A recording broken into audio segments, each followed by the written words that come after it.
What's up, everybody? Welcome back. What's up, Howard? Welcome back. Dr. Jaws here, and tonight we are returning back to the world of the living.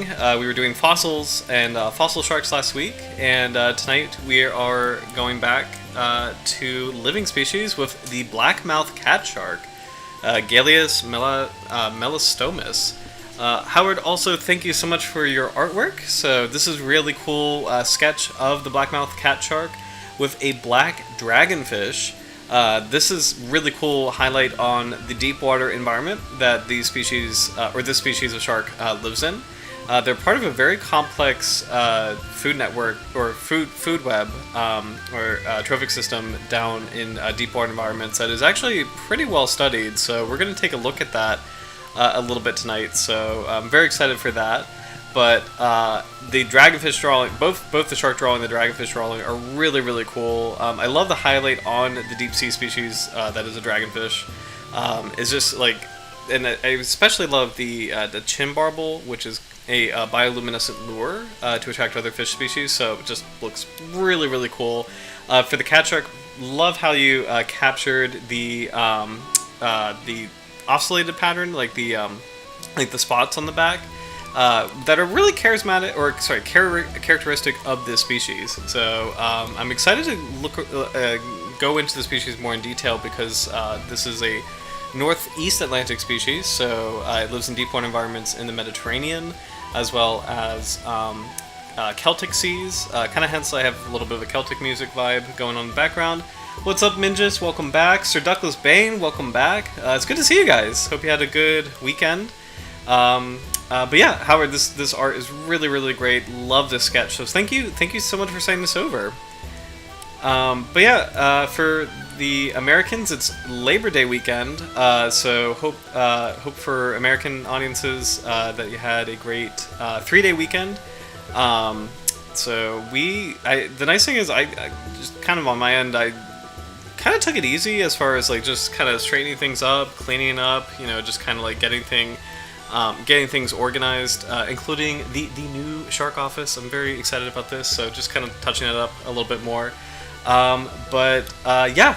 Oh, Canada has labor. Okay, my apologies. That's awesome, actually. So I'm glad you had a 3-day weekend as well. Sorry about that. I didn't realize that Canada also celebrated Labor Day. So very cool. Awesome. So hope you guys had a fun 3-day weekend. Please let me know in the comments if you guys did anything special. Again, we just pretty much took it easy, so which is sometimes like the best thing. So just to kind of take it easy and take a break because we've been just traveling a lot this summer. So it still feels like summer, but fall is starting to rear its head a little bit. So shark office tour when? Okay, yeah. Actually, you know what? We could do that right now. So I'm gonna try to do this without knocking everything over. Okay. So we have got. This is my map of the Northwest Atlantic. So I have this kind of like to my right. It's a NOAA chart. Yeah, that's a good suggestion, Mingus. I'm really proud of this. I have this computer plugged into everything, so I got to make sure I don't like knock everything over, but Northwest Atlantic map from NOAA, or chart from NOAA. So it's a really cool like outline of just like my home ecoregion and areas that I like to explore or like to go to. So we've got that. Hold on, I don't know if I can do this properly. Probably my favorite piece is. Sorry. Oh, okay, oh, yeah, no, I could do this. So I've got kind of like this wall divider over here. And then I've got some paintings, a little TV that sometimes I put like ocean stuff on, ring light over there, got some clothes over there, so, and then a nice little warm desk with some fossils on it, some chart stuff. Sorry for the angle, because it's probably really bad. But, and then as well as like an original poster in the background, so. Oh, thank you, Midges. I really appreciate that. Yeah, I like physical maps a lot, and I do, like, I do goof around on Google Maps a lot, actually, too. I like both.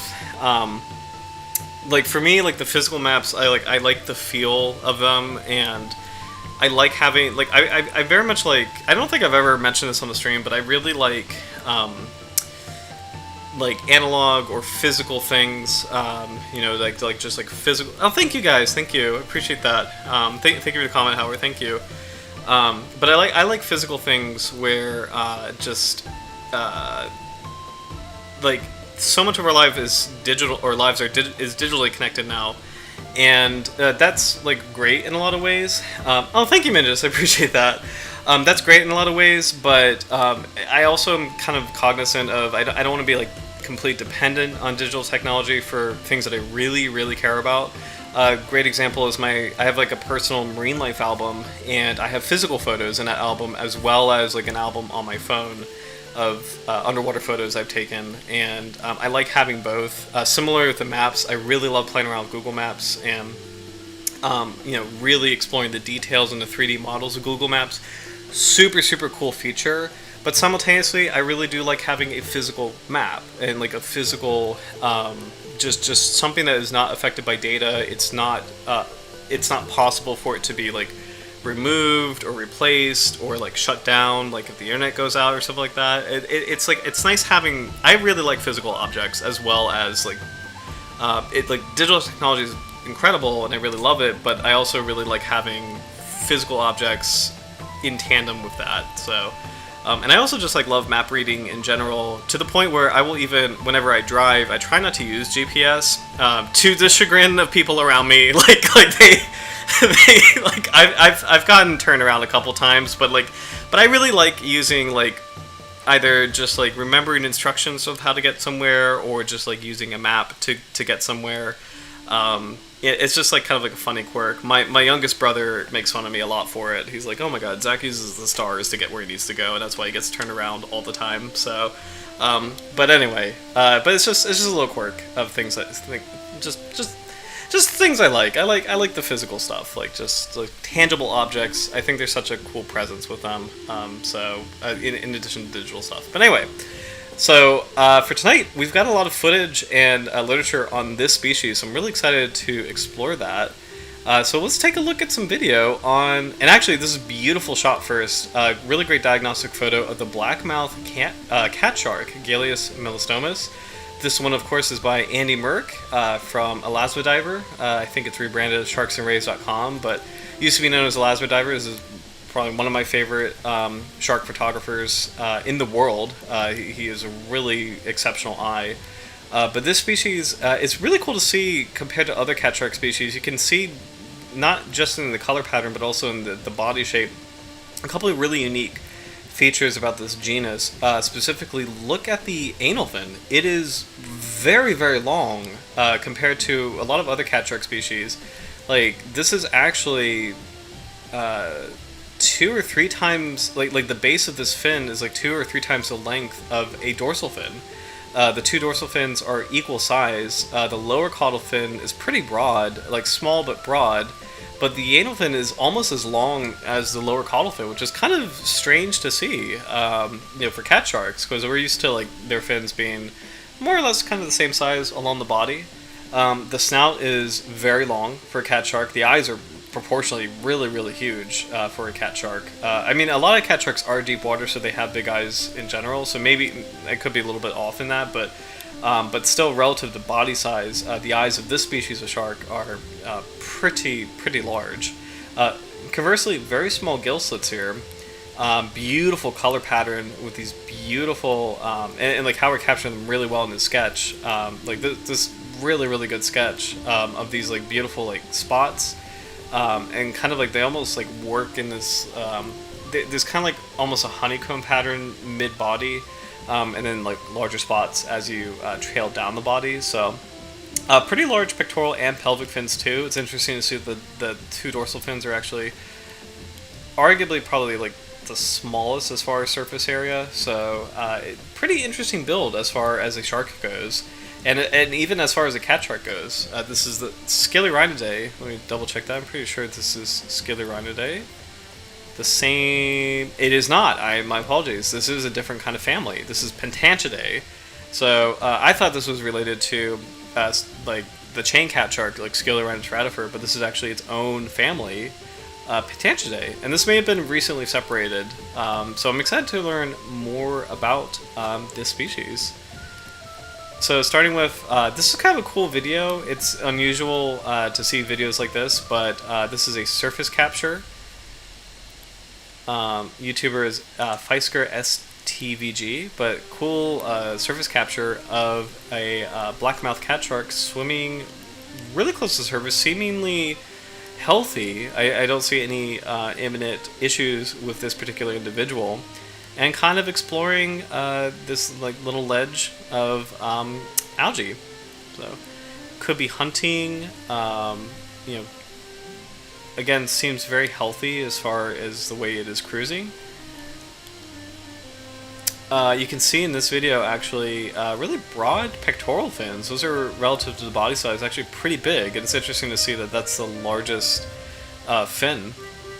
You know, compared to like the pelvic, dorsal, or even caudal fins. So it's kind of cool to see a video like this where you know, this beautiful shark swimming so close to the surface and pretty close to shore. I'm assuming this is from shore and not a boat, but just because like there's algae right there. But it's kind of cool and like kind of strange to see like a cat shark swimming close to the surface, because they're typically a deep water group of sharks, so you know it's not really that often, but it's still really cool to see for the species. And the shark has, I don't know if there's a description, no description on where this was filmed, but this shark does have a presence, a pretty popular presence in Norway as far as like footage. And again, it can be found in North Sea, Celtic Seas, and the Mediterranean. Let's dive underwater to get a better view. This channel is called Chasing Scales. And this is some really nice high quality footage of the Blackmouth Catshark. This may be slowed down.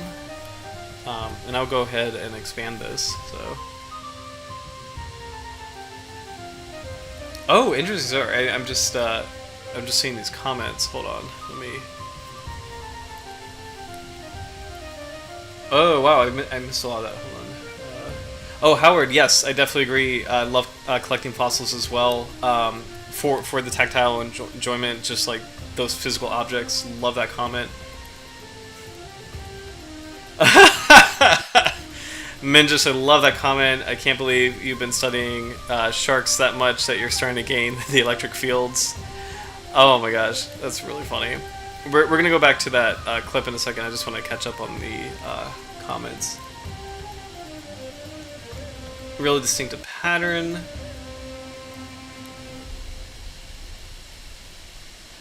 Shedding. So sharks... that's a good question. Sharks don't really shed their skin. As far as I mean, if you mean shedding like a snake, they don't really do that.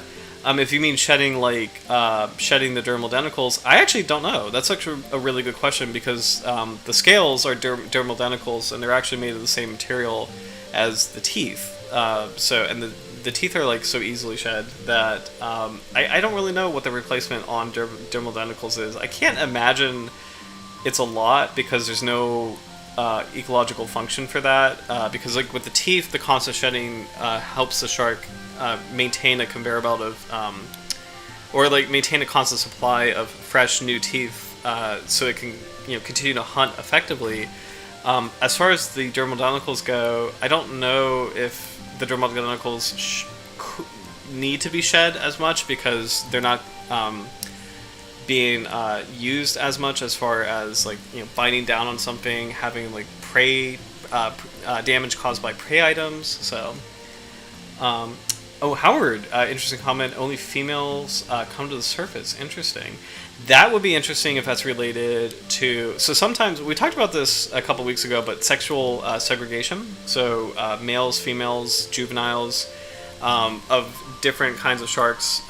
They tend to occupy, even if they're the same species, they do tend to occupy different parts of the ocean. Dogfish are a really famous example of that, where they will have sexually segregated schools, and that's why management is so tricky. So that's really interesting that made that comment that only females come to the surface. Let's see. Head is like a door wedge. Love that.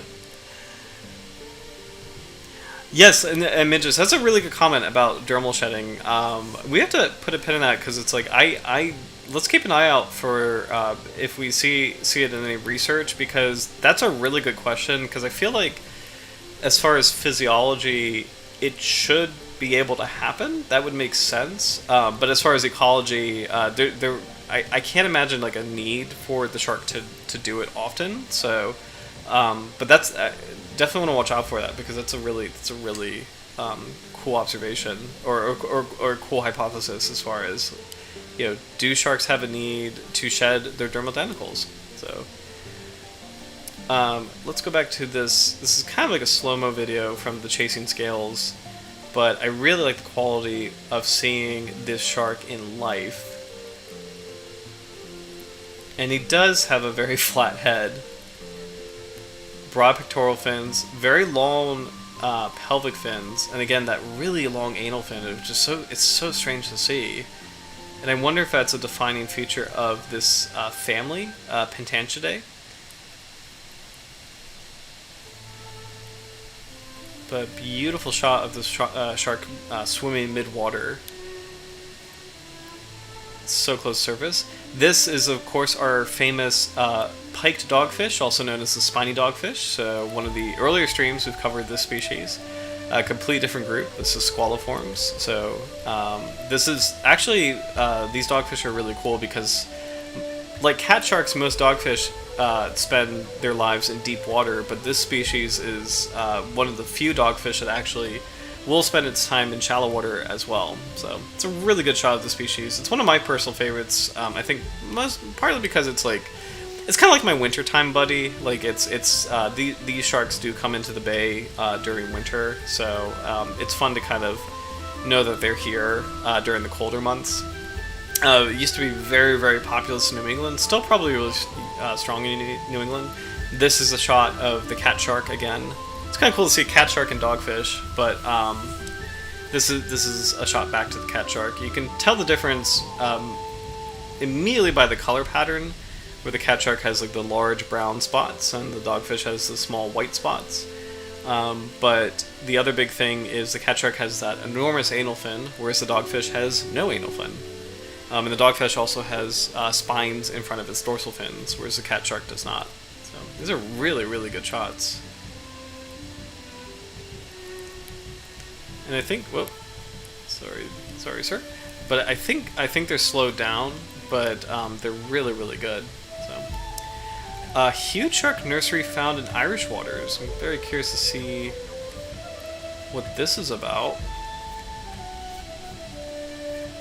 While exploring Ireland's sensitive deepwater ecosystems, so this is an aggregation of our species tonight. So Blackmouth Catshark. And look how many there are. This is so cool to see. It makes sense that cat sharks are a schooling species, where, when you think of like how open and remote the deep water environment is, it makes sense for a group of the species to stay relatively close together when you think about mating and, oh wow, look at this. So these brown objects are the eggs.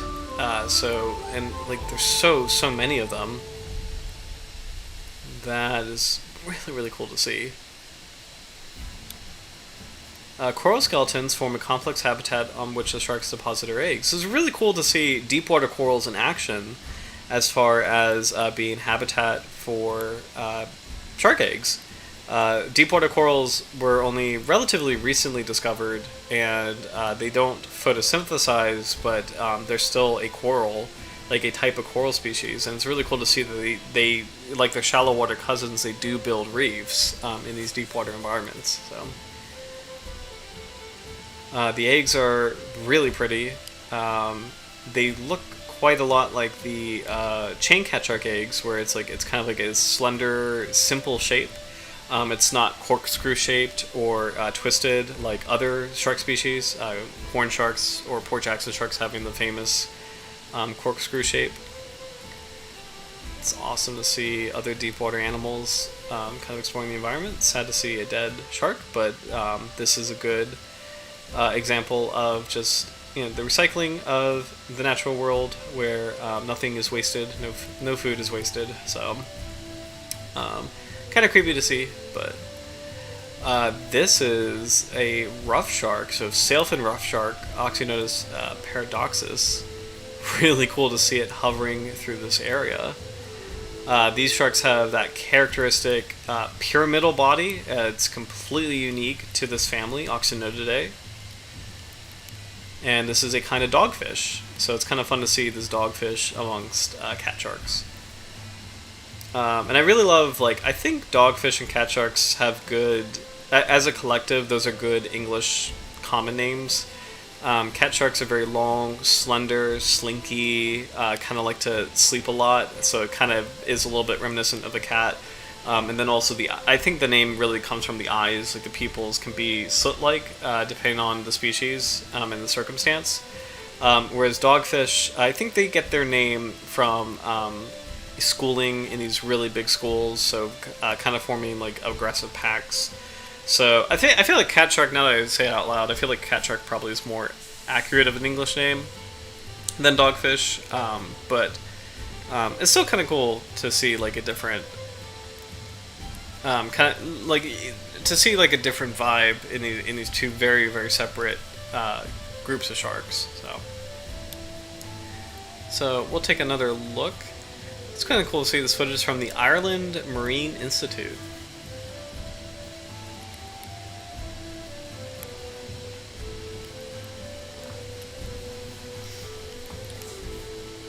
And I think the maximum depth of this species is about 300 meters, so entering the twilight zone. But the minimum depth, as we've seen, is shallow water environments, so it can exist both in the sunlit zone and twilight zone. It's interesting that in this video they refer to the eggs as mermaids' purses, so that's a term for both sharks and skates. So skates also lay eggs, so skates are a cousin of rays. I guess they're technically a kind of ray, but they also lay eggs, and usually the mermaid's purses I see are skate eggs, but it's kind of cool to see that it's a term that refers to both skate and shark eggs.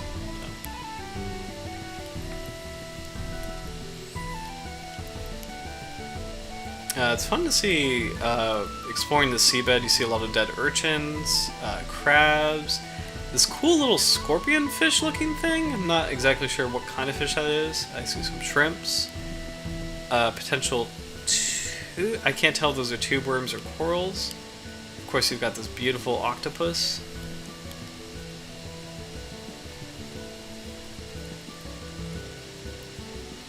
And it's actually really cool to see a hard bottom environment, because I feel like a lot of the deep sea is kind of like a sandy plain, so it's cool to see relief to that as far as like having a complex, a hard environment, or a complex bottom.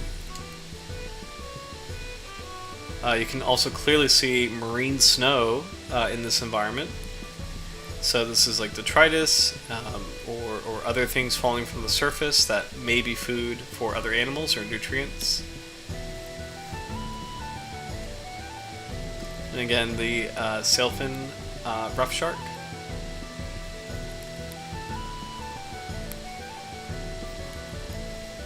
What's cool to see for this kind of coral reef is just how colorless they are.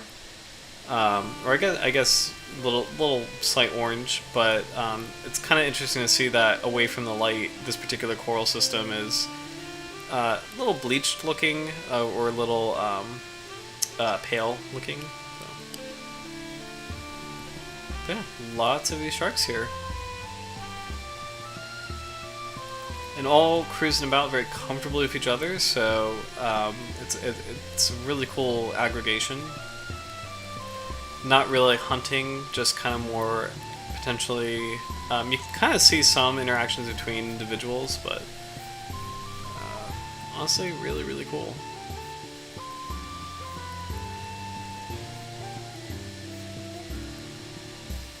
Oh, some comments.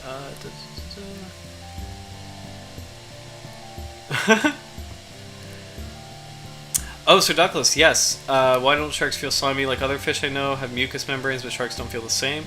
Howard, excellent answer. Sharks are covered in scales made of an amyloid, so they are smooth in one direction but abrasive in the other. It's really cool because... oh, love the comment, Min, just about the dogfish. Oh my goodness. But it's really cool that shark scales, their ultimate function is to reduce drag. Like the reason why they're like teeth or teeth-like scales, the dermal denticles, is so that they cut through the water and reduce drag in the water. And actually, the shape of shark scales has been used by both like the United States Navy and then also like sportswear companies to help reduce drag. So United States Navy has used a similar technology for their ships. I think they were experimenting with it. Last time I checked, they probably have employed it, because I think the last time I checked was over a decade ago. And then sportswear, famously enough, Michael Phelps was... Is it Michael Phelps? Yeah, Michael Phelps was wearing one of these sports suits that was like so effective at reducing drag that it's actually banned from the Olympics now. For swimming, where it's a suit that is designed with shark scale, like dermodentical principles in mind to reduce drag. So making like these little like rivulets. Like when you see a dermodentical under a microscope, it looks like kind of like a platform with a tooth and these ridges, and it literally cuts through the water. I think that's the best way to describe it. And really effective technology, but it's... I forget the term for it in the Olympics. It's called like, it's like technological juicing or technological like, I forget what it, tech doping. Like this kind of technology was deemed to be tech doping, where it was too effective and swimmers are not allowed to wear swimwear that is reminiscent of like shark scales because it is so effective. So. But yeah, anyway, long story short, Howard had excellent answers to the question about why sharks don't feel slimy. Most sharks don't produce mucus, and they have the scales to help reduce drag. Basking sharks, interestingly enough, do produce a kind of like slime, which is kind of interesting. Like they do have like a weird covering, and I forget what the function is for basking sharks, but they do have that. But most sharks don't have that, so.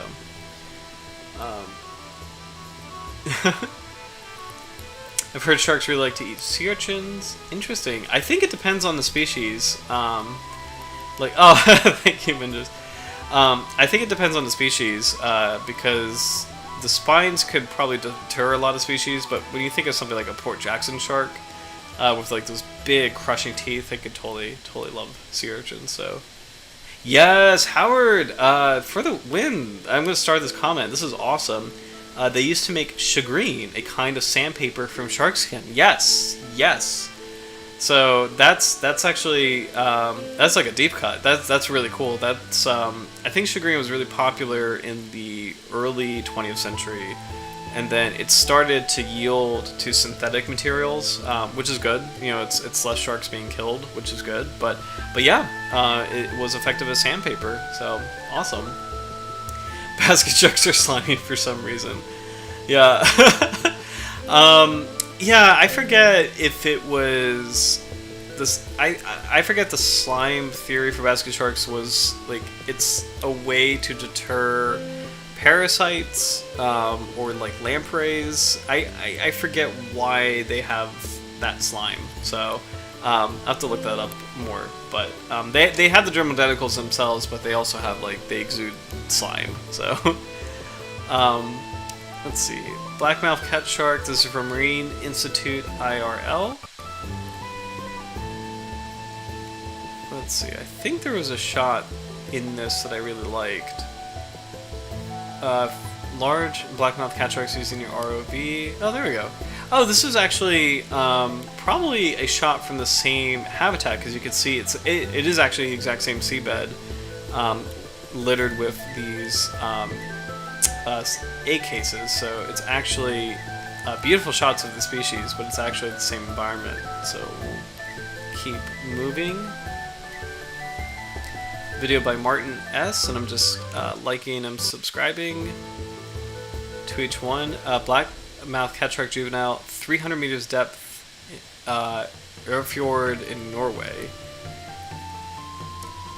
So I'm assuming from the video description this is a classic fjord, and I apologize if I'm not pronouncing that correctly, but fjords are really cool environments. I'm not super familiar with them, other than they can be like estuaries where there's a gradient from fresh to salt water, and they could be very, very deep, but then they have this kind of like shallow exit point.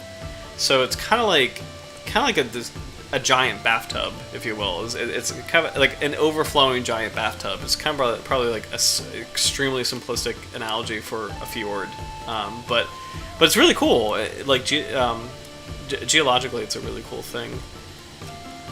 I'm also liking this video a lot. Let me make this bigger, because you can see some interesting creatures in the background. We'll rewind. So here's our cat shark. Oh, actually, you know what? That's a different species, because this one has a short anal fin. So that looks like that's a different species over there. Beautiful shark, but it looks like the anal fin is a bit shorter.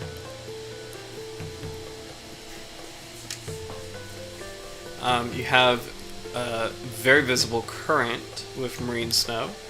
Copepod, kind of jumping into a spot here. There is a cat shark. This almost looks like a oh gosh, what kind of fish is this? Almost looks like a lanternfish, but I could be wrong. Not because of how it's shiny right now, because that's reflecting the light, but just its body shape. It almost looks like one. That's a hagfish in the bottom left corner. That's kind of slithering away. Well, I don't think this is our species, because it looks like it has like a small... Oh, there's another hagfish on the right. These are very creepy. Oh yeah, there's a bunch of hagfish here.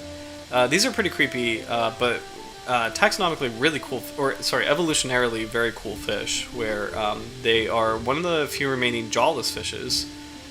So they do not have jaws. They can latch on to prey items and just kind of like wriggle in a certain way to tear like chunks of flesh off, but they don't have true jaws.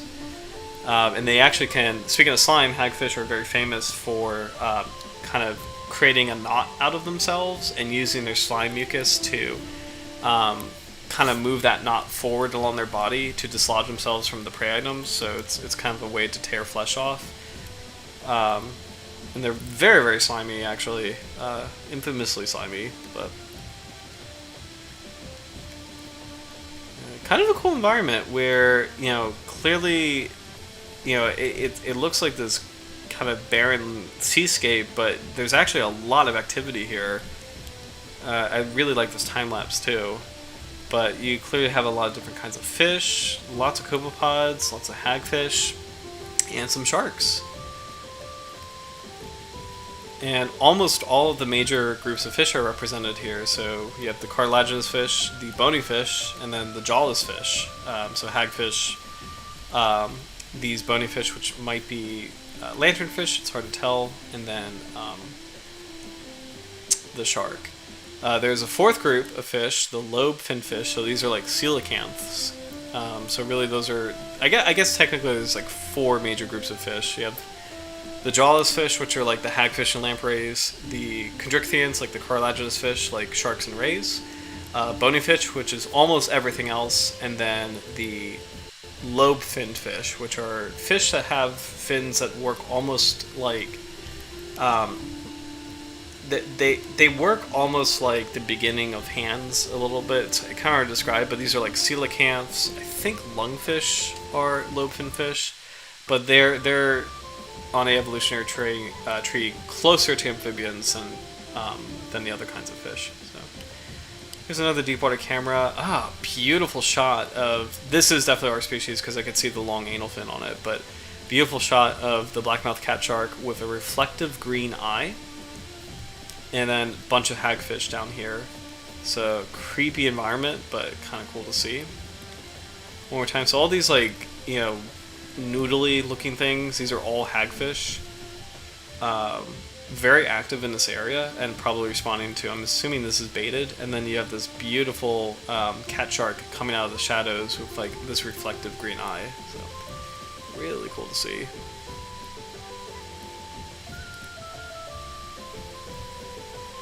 Alright. So, actually, for a cat shark, lots of clips on this species, and I'm excited to do this one just because it's like, you know, there's actually quite a lot of good footage and video of this species, and it is like a shark that spends time in both deep water and shallow water. So, I'm excited to learn more about it. It's kind of one of the more famous cat shark species, like this one, the chain cat shark, the shy sharks, the pajama shark. And then swell sharks, those are probably the most prominent of the cat sharks, and there's over 100 cat sharks total, so I'm excited to dive into this one. So. Adding to the list of things to deep dive into when I can't sleep. Love it. Oh my gosh. So this is a beautiful shot, and actually I really like here, where you can see kind of at the top of the snout this really fine patterning, really intricate looking. Really beautiful shot of the species. A little washed out, but still like really, really good shot. Yeah, actually look at that. Pretty interesting. The eyes are here, nasal capsules are on either side. This is an interesting feature where it's just at the top of the snout and the front edge of the snout that has this like really unique, intricate patterning. I'm curious if there's a function for that, because it looks so unusual.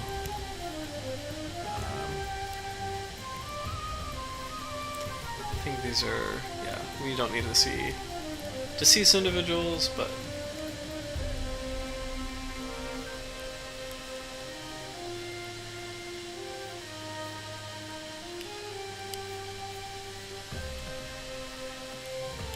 okay. So fish base, let's see, just basic information on the Blackmouth Catshark. So Latin name is Galeus melastomus. Galeus is, or Greek I should say, for a small shark or dogfish, according to Aristotle and others. Melastomus, melas means black, like melanin, and stoma means mouth, referring to color inside of mouth. Common congenitors were quickly lost after preservation. It's interesting. So hopefully we can get a good shot. Actually, let's see. Andy has a good shot of this species. Maybe a good shot of it opening its mouth. That'd be really cool.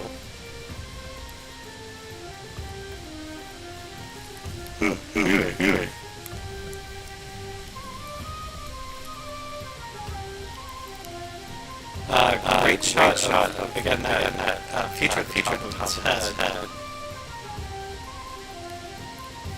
There we go. Really clear shot. Sorry. Really clear shot. These almost look like this. Actually, this is really interesting, guys. This looks like almost the concentration of ampullae lorenzini, the electrical sensing organs. So this doesn't look as much like a color patterning as actual pores for the ampullae lorenzini that are greatly exaggerated.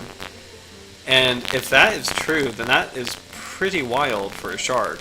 It's kind of strange to see such a prominent feature here. That's one of a kind. We have never seen a shark that has something like that, so that's pretty fascinating. Really, really great shots by Andy.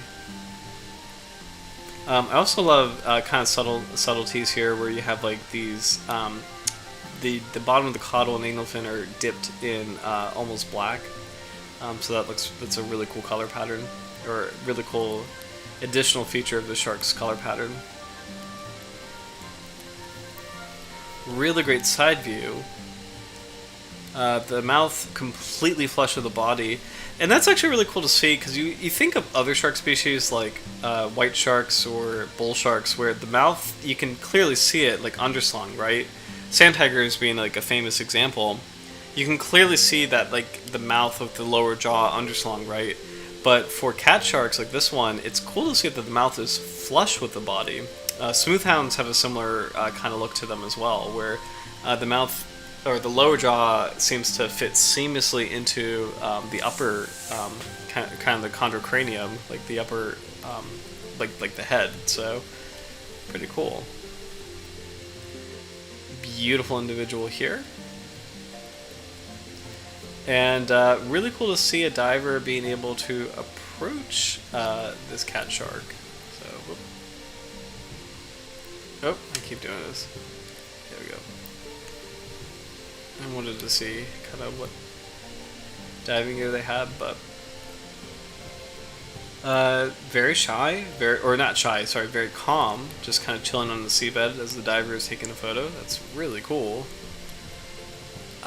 Looks like, just out of curiosity, it looks like he's got this system with 2 tanks. I can't tell from this angle, but pretty cool rig. So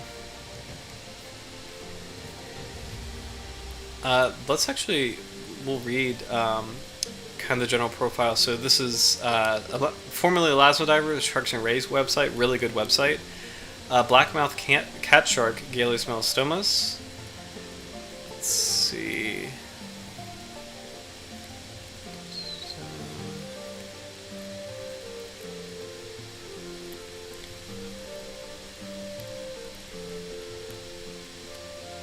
Larger animals have more intricate patterns with a greater amount of circles within each row, fins, dark bluish gray.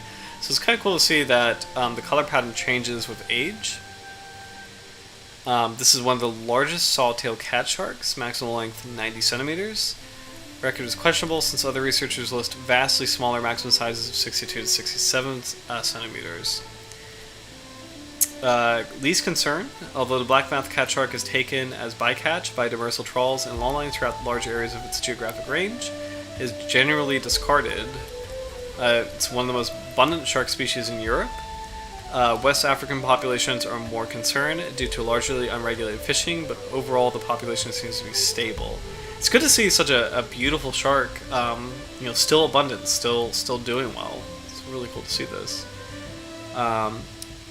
Blackmouth cat sharks live in rocky, sandy, or muddy substrates on outer continental shelf. Usually remains on the bottom or close to it. Mostly found between 200 to 500 meters. Listed as occurring between 55 and 1,000 meters, but regularly encountered in certain Norwegian fjords between 25 to 40 meters, even when no chum is used. Very interesting. So I underestimated the maximum depth. It's actually the edge of the twilight zone at 1,000 meters. It's the maximum depth of the twilight zone. So. And then the minimum depth, 25 meters, although we are seeing, these clips on YouTube of the shark at basically 1 meter of water, so it's really cool to see that.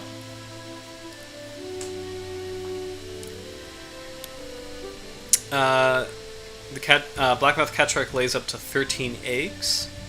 Egg production occurs year-round. Hatching occurs mainly in spring and summer. Hunts for bottom-dwelling invertebrates, shrimps, cephalopods, etc., and small bony fish, including lanternfishes. Okay, very cool. Little is known about Blackmouth Catshark behavior. Forages over substrate in search of food, sometimes seen resting in areas where an abundance of food is available, for example, near fish and scallop farms. Oh, this is cool! That's really cool. Let me read that again, because that's actually, I love stuff like this. So this shark sometimes rests in areas where an abundance of food is available, for example, near fish and scallop farms. So this shark is actually deliberately trying to stay close to a couple of human establishments because it knows that's where the food is. That is really, really cool. I don't like the proximity to humanity just because fishing pressure and everything can be so destructive. But I really like how the shark is kind of almost using humanity to its advantage, as far as like you have fish farms and scallop farms, and the shark is actually, sitting by close to the vicinity so it can nab a fish or a scallop. What I love that. It reminds me when I used to live in Florida. I don't know if you guys have seen like great blue herons, like those like really. They're very tall birds that really love to be in the marshy areas. In Virginia, they kind of keep to themselves. They will be fishing out in the open, and they don't. They avoid people like most animals do. Like if someone tries to walk up to it or get close to it, a great blue heron flies away, and just like most animals do.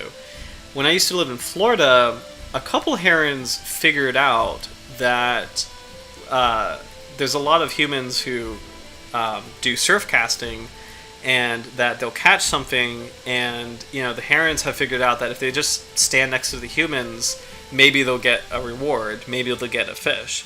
So what was so cool to see was that there will be like fishermen on some Florida, and I was on Anna Maria Island, so that's like on the trying to make sure, is it Anna Maria Island or let me make sure. I think it's Anna Maria. It's near Bradenton. I think that's Anna Maria Island. It's on the Gulf Coast, near kind of north of Sarasota, near Tampa Bay.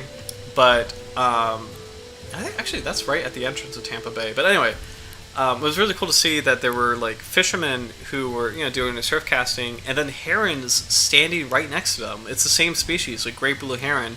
They're just chilling. They're just like standing right next to these fishermen on the beach because they know that they'll grab something. If the fisherman like loses a fish, and I really love that. I really love seeing like nature just kind of, for all the impacts that humans have had on the natural world. It's really cool to see the natural world kind of play with it or react to it in a positive way, where the heron's like, well, I'm just gonna get some free food here, and similarly, these cat sharks are like, you know what? There's a lot of scallops here. I will use that to my advantage. So I really like that, and I think that's really cool. So. Oh my gosh. Reaction to divers. This is fairly easy to approach when resting on the seafloor. Will bolt if approached too quickly or aggressively. Diving. This is my favorite feature of this website, by the way, is that there's just an additional note in terms of like how these sharks react to diving specifically. That's really cool. You've got the classic sections like other shark guides, but this is really cool to see that there's a specific note for diving. So, diving and logistics. Rarely encountered south of Norway, although normally found in water too deep for recreational diving in certain Norwegian fjords. Runoff at the surface creates a layer of silty water that significantly lowers the light level in the water below it.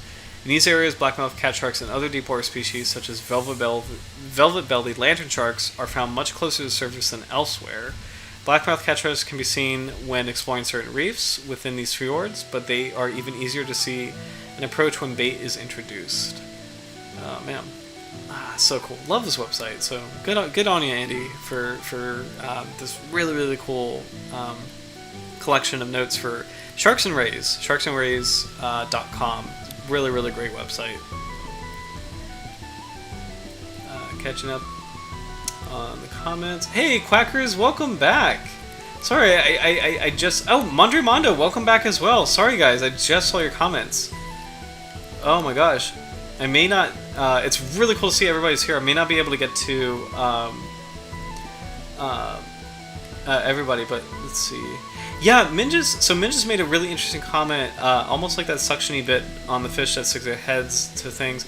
Remoras, yes. So it is interesting because it's a really good observation. It definitely looks like it. It's not the same because the remoras have like the grooves, which are really cool. It's actually a highly modified dorsal fin that remoras have on the front of their heads, but those are kind of like a groove.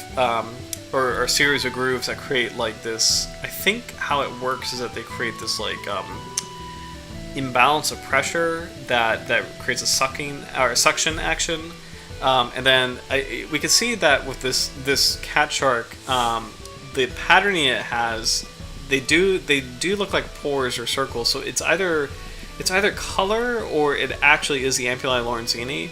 but because it's not the ridges, it probably doesn't function the way the remoras do. But it does look a lot like it, and actually, like viscerally, my first reaction was like remoras, so that's really really cool. Octonauts, love that comment about Octonauts quackers. Yeah. Thank you, Mondo. Yes, Mondre Mondo. Yes, this is a deep sea shark. So, oh, we can't see the mouth. Yeah, sorry about that. So even if we could, even if I didn't have my box, the mouth of the species is actually flush with its head, so it's not very obvious. Oh yeah, Min just mentioned that. Couldn't see the mouth because the head is too flat. Oh my gosh. I can see the human's mouth just fine. Thank you. Appreciate that, Quackers. Oh my gosh. So, yeah, I may not be able to get to all the comments, but I love, like keep them coming, guys. Like, love these comments. And I'm really glad. I mean, just even amongst yourselves, we have such a really cool community. So, oh yeah, loving these heron comments. Quackers, I love the crochet the geese gloves. Love that. Oh my gosh, are they like Canadian geese, like Canada geese, like, or are they like snow geese? That is so funny. Oh, interesting. The first time I've seen shark art, 4 gills. All the sharks have 4 gills. Interesting. Are you talking about the show Octonauts? As far as like Untitled Goose Game? Yes. Sorry. Oh my gosh. Sorry. That's a throwback. Octonauts. I've never. I mean, I don't think I'm the demographic for Octonauts, but I have not seen their animation, so. But yeah, 4 would really be off-putting to me too. Actually, that reminds me of a ridiculous side tangent, but the worst shark I've probably seen, or one of the worst, is actually in Little Mermaid. And like that's a great animated movie. It's a classic Disney Renaissance movie. But like the 1989 Little Mermaid, those sharks look bad, man. They look really bad. Like their fins are so like. It always bothers me. Like, there's a couple shots that just like the fins are all wrong. Like they're in weird spots. Like it's yeah, they're pretty bad. And I know it's not meant to be completely accurate. I mean, there's a newt with a flute in the ocean, so it's just like I know it's not accurate, but like I don't know. That's probably the worst one I've seen, I think.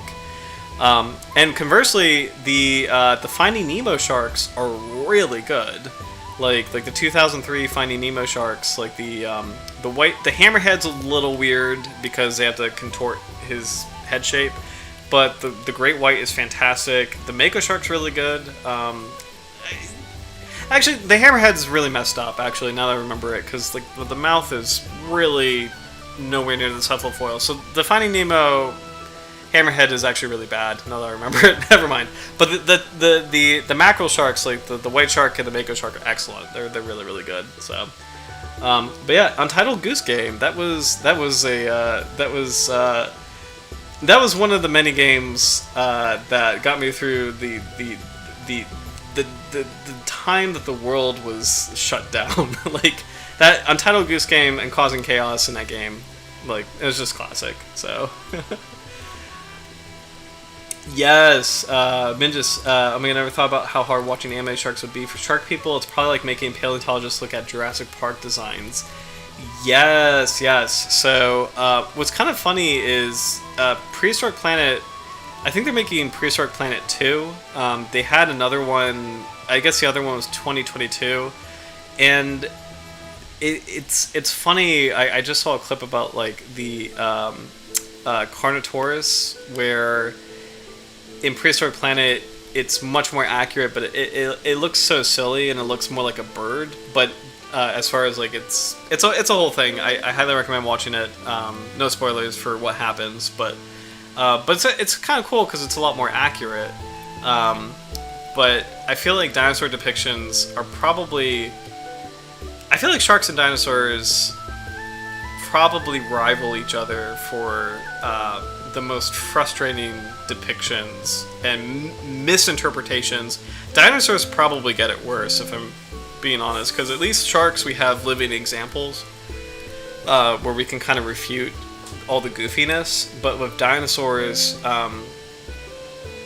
I feel like dinosaurs are probably the most infuriating group as far as like depictions and animation and even just like actual nature documentaries. The risk of getting things wrong is so high. So yeah, so at least sharks have living examples, channels like our community, but also like, you know, a bunch of content on Discovery Channel or like National Geographic, or just around YouTube, or just aquariums. Like, you have living examples of sharks that refute goofiness. So, but yeah. So yeah, fun science tangent. Just want to browse around FishBase, make sure I didn't miss anything. We're talking about, the depth range on FishBase is interesting. It's actually a lot deeper, 1,200 meters. So that's actually getting into the midnight zone for this species. Found on the outer continental shelves and upper slopes. Feeds mainly on bottom vertebrates, including shrimps and cephalopods, but also on small pelagic bony fishes, lanternfish, and other small lazarbanks. Oviparous with up to 13 eggs present in the oviducts at one time. Individuals from the Ionian Sea, apparently, and this is Mediterranean, apparently reproduces from end of February to September, and eggs are laid between 200 and 600 meters in the twilight zone. Interesting. Okay. Let's look at why the shark is doing well. So this is the Blackmouth Catshark's IUCN Red List profile. Least concerned. Really, really happy. It's always a thrill to see a shark that is doing completely fine. And especially a shark that covers the Mediterranean range, just because a lot of Mediterranean sharks are really in bad shape. So it's kind of cool to see that the species is doing well overall. That does exist in this sea. So we have West African distribution, Mediterranean distribution, Celtic seas, a little bit in the North Sea, or I guess the northern part of the North Sea, and then kind of getting into Scandinavia a little bit too. So a pretty robust range for this species. Let's see where we are.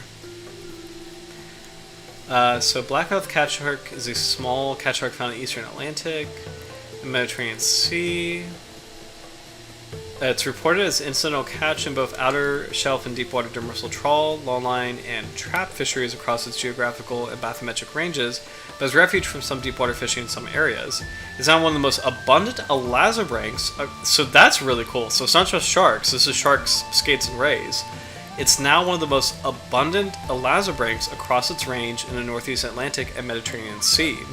Off West Africa, there are a number of European distant water vessels using demersal trawl and longline to target demersal fish and shrimp species that likely interact with this species. There's high distribution overlap of fishing activities, increasing population trends in some parts of its range, and regulations affecting fisheries for deepwater sharks in European Union waters, including depth limits on trawling and gill nets. While the Blackmouth Catshark is no longer listed as a deepwater shark, given the population also occurs in shallow waters, these regulations will have some indirect benefits to the species. There is no evidence of population decline, the species is not suspected to be close to reaching population reduction threshold, and the Blackmouth Catshark is assessed as least concerned. So this is actually really cool.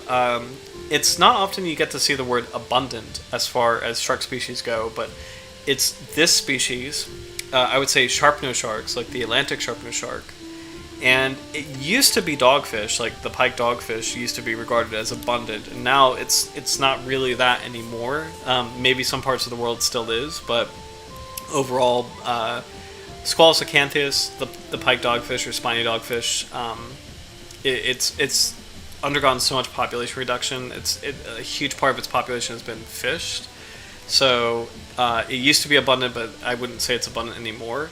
So present day, as far as the Atlantic, it's kind of cool to see that this shark, this cat shark, which has a really good reproductive strategy as far as like being away from a lot of human activity and having like laying 13 eggs and possibly laying eggs throughout the year, and having a yearly reproductive cycle. It seems like it has a yearly reproductive cycle. That's a lot better for its survival, and it's cool to see that it's still abundant in this day and age.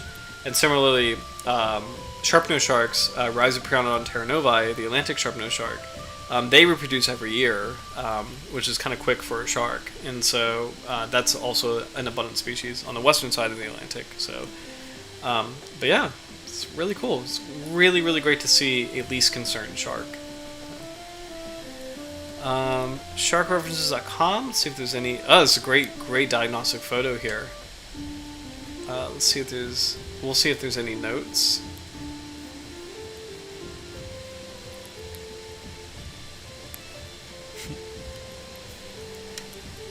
I appreciate that comment, Quackers. Wholesome destruction for Untitled Goose Game. It's a really good game. I don't know about you guys, but Pokemon, that was. I think I played through generations 1 through 6, like during the end times. Pokemon was a big one for me, like because it's super. Like I appreciate that you could do a lot in like 5 minutes per session. Because I really don't play a lot of games, but I kind of like the ones that are kind of chill and that you can dive in for a second and then dive back out. But Pokemon is one of them, and super fun. So, really great diagnostic photo of this species, by the way. You can see these beautiful large pectoral fins that are squared off, and then good shot of like. From this angle, you can't quite see it, but this angle, you could definitely see how long, again, the anal fin is. And then it's almost equal in size to the lower caudal fin. It's kind of cool to see that they're marked so similarly, too, with these, like, black tips. A little bit of belly here. So it's like the tail looks fairly thin. It's kind of fun to see it. It's like the shark is kind of like at an angle. Part of it could be species or specimen preservation, but part of it might be its actual physiology, because you can see this in the living shark too, where from snout to pelvic fins, kind of like the main trunk of the body, like it's kind of girthy, but then when you get from the pelvic fins to the tail, it's kind of more narrow. It's kind of interesting to see such a difference in girth across the shark's body. So. Oh, lots of common names. Here we go. Blackmouth dogfish, which not a good one because it's cat sharks and dogfish do get they are interchangeable, but that gets kind of confusing because. Dogfish are in squaliforms and cat sharks are in carchariniforms, so they're two entirely different orders. So it's best practice not to use them interchangeably. And actually, a lot of people do, and a lot of aquariums do, but they really shouldn't be doing that just because it's those are two really different groups of sharks. So it's better to kind of keep them separate. So dogfish are all the squaliforms. Cat sharks are a part of carchariniforms. Not a lot of variation in English. Strange French name that I probably shouldn't say out loud. Blackmouth dogfish, blackmouth catshark. Interesting Italian names. Gattuccio nero. Lombarda. Voca de Nefierne? Yeah. German names? Schwarzmal Katzenhai. Schwarzmal Katzenhai. I actually really like that name. Schwarzmal Katzenhai. Okay.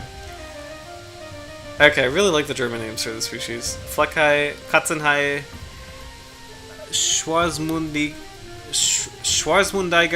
Okay, Schwarzmundiger Hundschei. I'm probably butchering this, so I will stop, but. Oh, let's see if we can see the mouth. Here we go. Okay, so this might be what people are talking about. Part of this could be so this might be what people are talking about, where Blackmouth Catshark gets its name from actually having like kind of black coloration inside the mouth. This is not just like, you know, you're looking into like a cavity and it's dark, this is actual pigmentation that is black, which is really cool to see. And I don't know what the evolution would be behind that.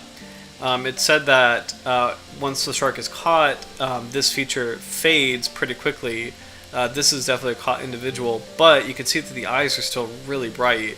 So this is probably a recently deceased individual, and I think the dark coloration inside its mouth is probably the feature that from which it gets its name. So, because that looks a lot darker than just looking inside a shark's mouth. That looks like there's actual pigmentation that makes it unusually black. So it's kind of cool to see that. And here we go again. And you can clearly see that here, actually. So this is definitely like pigmentation. So really great name for the species, Blackmouth Catshark.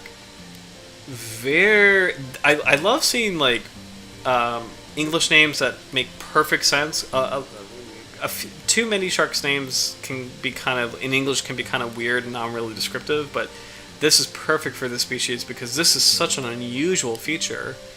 Let me know what you think in terms of like why the interior of the mouth is black. I wonder, my guess preliminarily is it may have to do with hunting, where maybe by having a black interior mouth, it communicates an idea of safety for prey items, where if you're in a deep water dark environment, you have like the white ring of the shark's mouth, but then you have the black center. Maybe prey items may swim into the center thinking that that's like safety when it really isn't.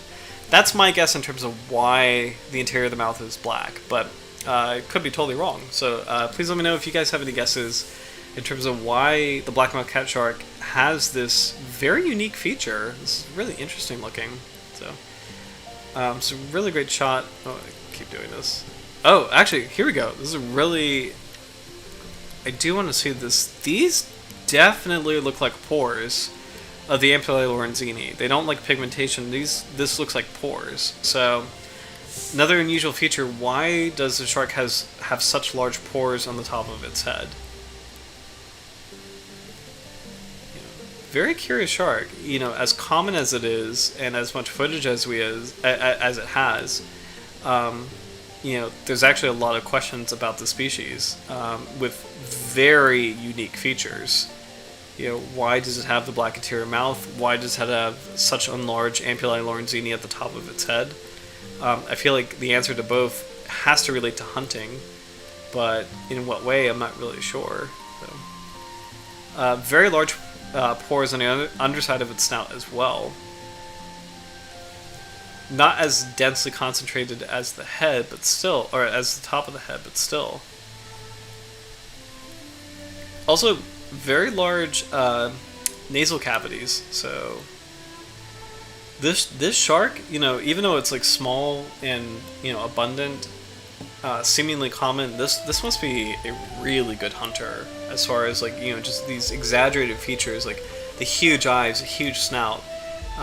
The amplified ampullae lorenzini, and then like the uniquely black mouth. This is as small as it is. It may be kind of like a super predator as far as just like, you know, it's just how exaggerated these features are. It's really interesting.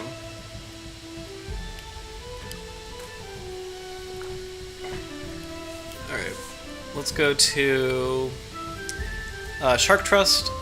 Is a really good conservation, European conservation group. Doesn't have a lot of information, but I did want to check this out. Egg case. So it does have a good visual on the shark's egg case. Similar in size and shape to the small spotted cat shark, but has small upper horns instead of curled tendrils. This is a deepwater species. The egg cases are rarely washed ashore and recorded. So that's actually really cool. So the Blackmouth Catshark has these like little horns.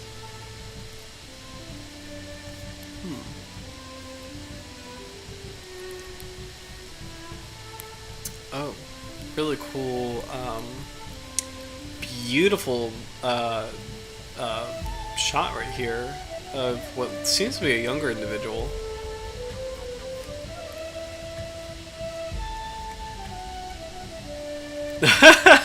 Love this.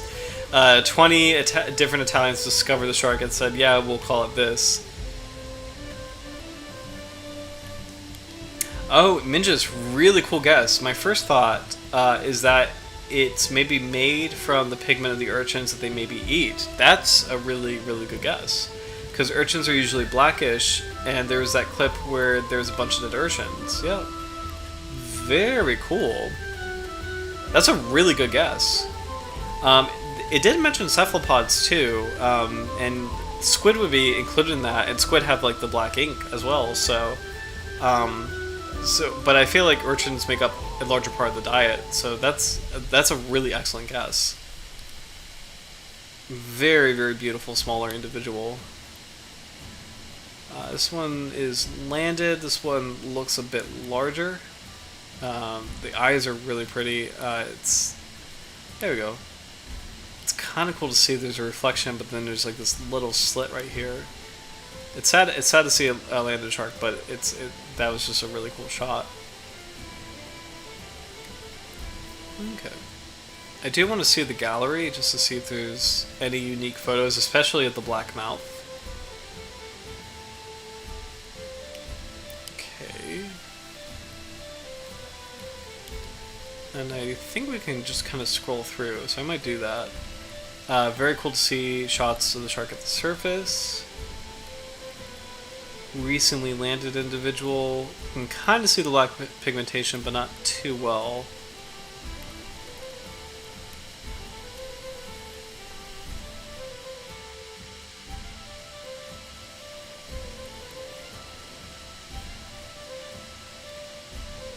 Oh. Very, very small individual. Probably recently hatched. Very tiny shark. Okay, here we go. Yes, so you could definitely see, this is a tiny individual, but you could definitely see the pigmentation here. So black pigmentation lining this inside of the mouth.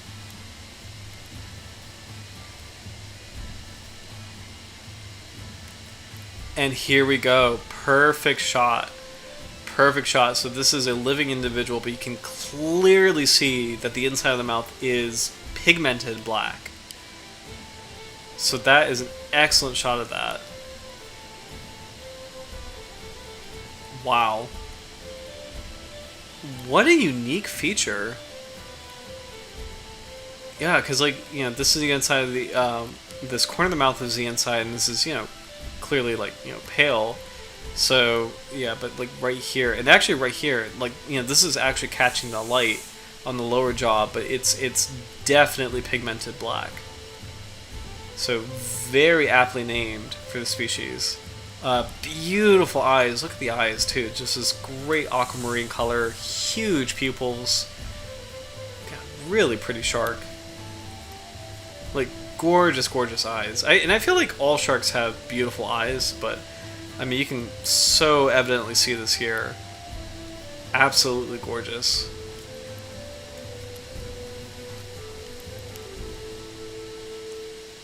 Alright. Yeah, here's another cool shot of the black pigmentation inside the mouth.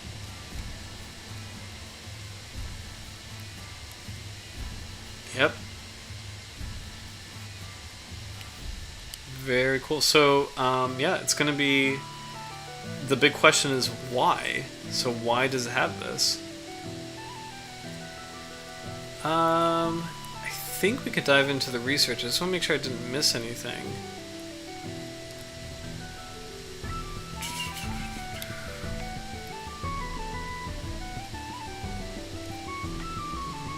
Does it talk about that?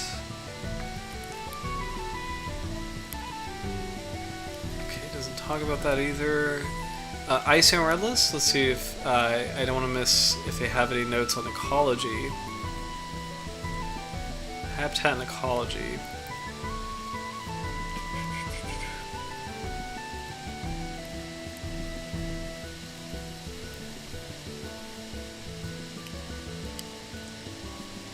Okay, not really a lot of notes on that, so we'll look at sharkreferences.com. I don't know if they have any notes. I think they didn't really. Okay, so I think what we'll have to do is we'll have to reconstruct it the best we can from the research that we have. So I pulled up primary sources that involve the Blackmouth Catshark, so we'll kind of like look at each one really quickly and then take a deeper dive into any that go into the shark in detail. So, yes, Minja's really good observation. It's not even a gray; it's a straight switch to black. It's super, super cool. All right, here we go. And I'll command find Galeus melastomus. Okay, so we don't miss anything. So here we go. Bioaccumulation of trace elements in the muscle of Blackmouth Catshark, Galeus melastomus from Mediterranean waters. Okay. We'll do the simple summary and abstract. So, simple summary. This study examines the bioaccumulation of 17 trace elements, including aluminum, arsenic, cadmium, copper, and zinc, among others, in the muscle tissue of the Blackmouth Catshark from various locations in the Mediterranean Sea. This research provides.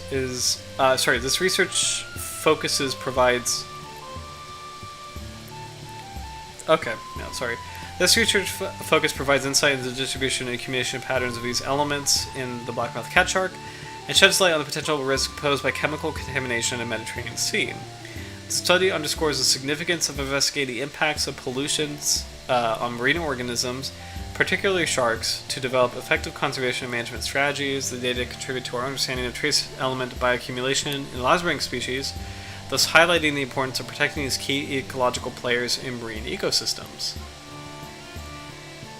Environmental pollution, particularly in the marine environment, have become a significant concern due to the increasing presence of pollutants and their adverse effects on ecosystems and human health. The study focuses on the bioaccumulation of trace elements in the muscle tissue of the Blackmouth Catshark. Trace elements are of interest due to their presence, toxicity, and potential for bioaccumulation. This research aims to assess the distribution and accumulation of trace elements in the muscle tissue of the Blackmouth Catshark and investigate their potential impact on the deep sea environment in the Mediterranean. Focus areas include the Ligurian Sea, the northern and central Tyrrhenian Sea, the southern Tyrrhenian Sea, the Ionian Sea, the Pantelleria waters, and the Gala waters.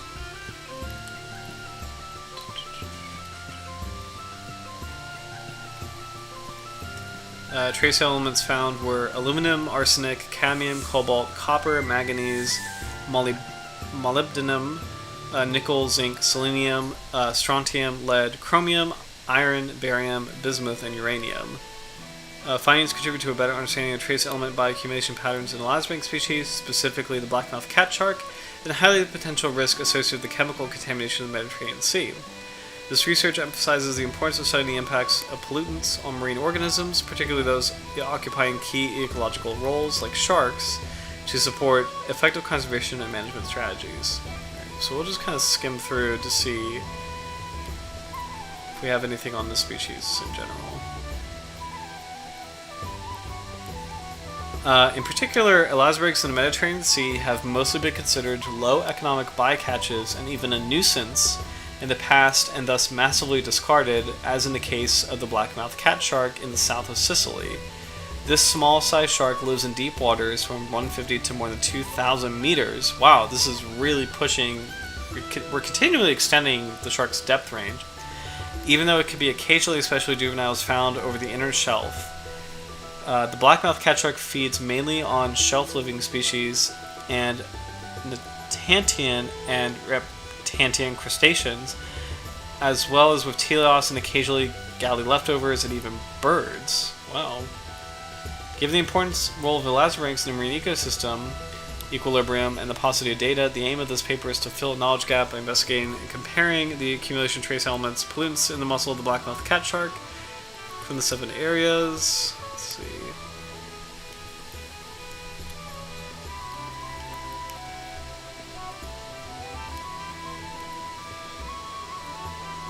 Okay. So not a lot on the shark's biology. I know they said that the biology is not as well known, but here we go. So we'll we'll keep hopping around to see what we can find on the species. So. Oh, Minjas, no worries. Oh, thank you. I really appreciate that. Hope you have a great rest of your night and a great rest of your week. So thank you so much for tuning in. And we'll keep going for the research, and I'm excited for you to see what we find later. So have a good night, and we'll keep exploring the Blackmouth Catshark. Let's see, a glimpse into the trophic ecology of deepwater sharks with an important crustacean fishing ground. Deepwater sharks are among the most vulnerable deepwater taxa because of their extremely conservative life history strategies. For example, late maturation, slow growth, and reproductive rates, yet little is known about their biology and ecology. Thus, the study aimed at investigating the trophic ecology of 5 deepwater shark species: the birdbeak dogfish, Diania calcea, the arrowhead dogfish, Diania profundorum, the smooth lantern shark, Hemopterus pusillus, the blackmouth catshark, Galeus melastomus, and the knife-toothed dogfish, Scamnodon ringens, sampled on board a crustacean bottom trawler off the southwest coast of Portugal. We combined carbon and nitrogen stable isotopes of RNA and DNA ratios to investigate the main groups of prey assimilated by these species and their nutritional condition, respectively. Let's see. The stable isotopes revealed overall small interspecific variability in the contribution of different taxonomic groups to sharks' tissues, as well as in the origin of their prey. The knife-toothed dogfish presented higher nitrogen and carbon values than the other species, suggesting reliance on bathycephalopods, crustaceans, and teleosts. The remaining species likely assimilated bathymesopelagic prey. The RD ratios indicated that most of the individuals had an overall adequate nutritional condition and had recently eaten.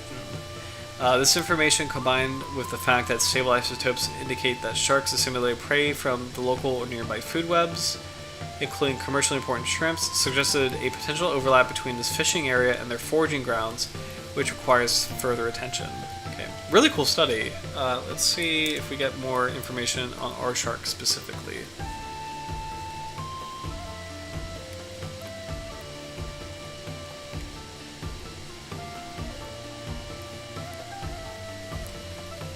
Okay, so the research is inferring that the blackmouth catshark eats shrimps, squids, and lobsters. Okay.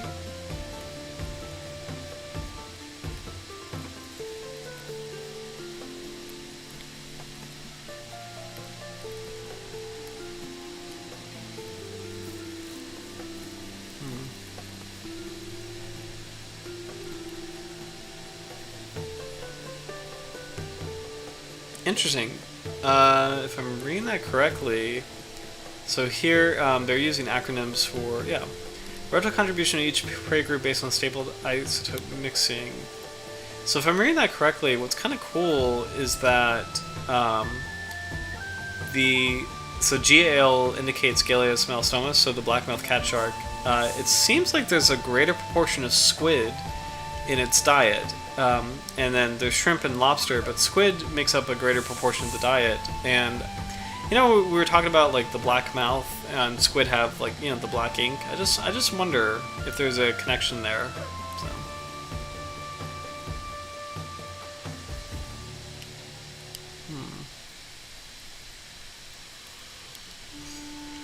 Sorry about that.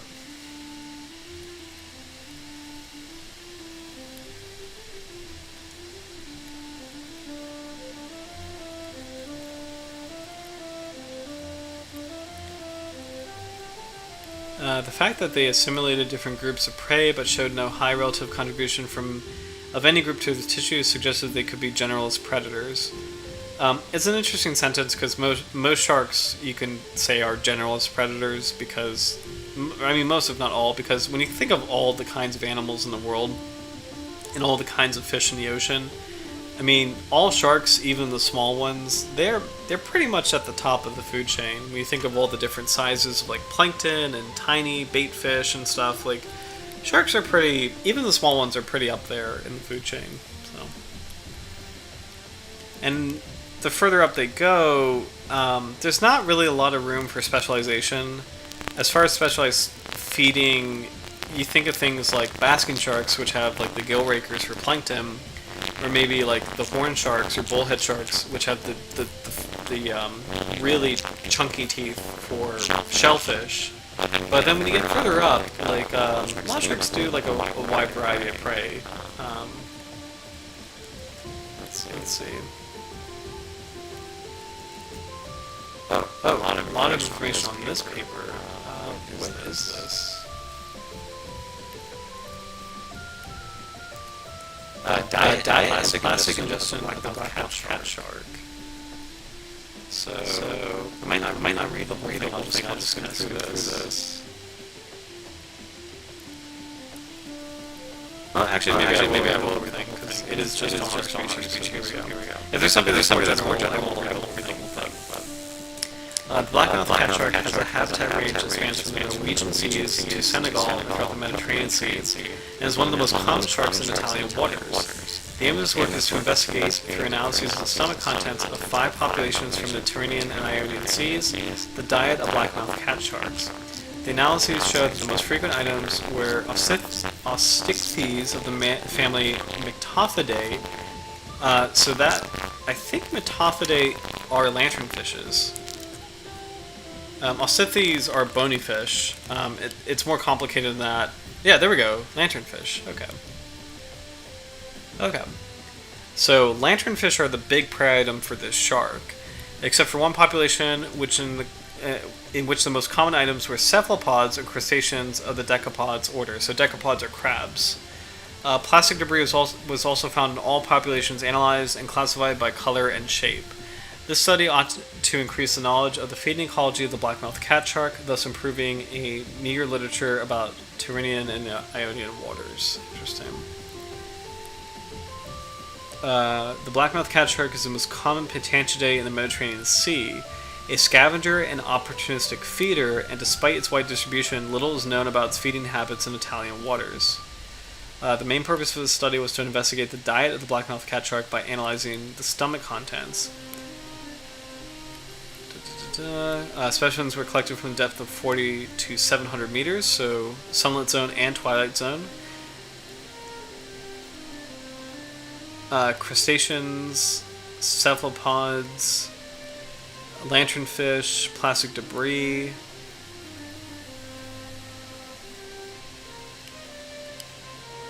Let's see. There's a couple cephalopods that they're talking about specifically, so let's see what this is. I do want to punch in these scientific names. Squid. So this is one of the squid that the shark eats. Heteroteuthis disbar. Or the odd bobtail. Interesting. Let's see what this is.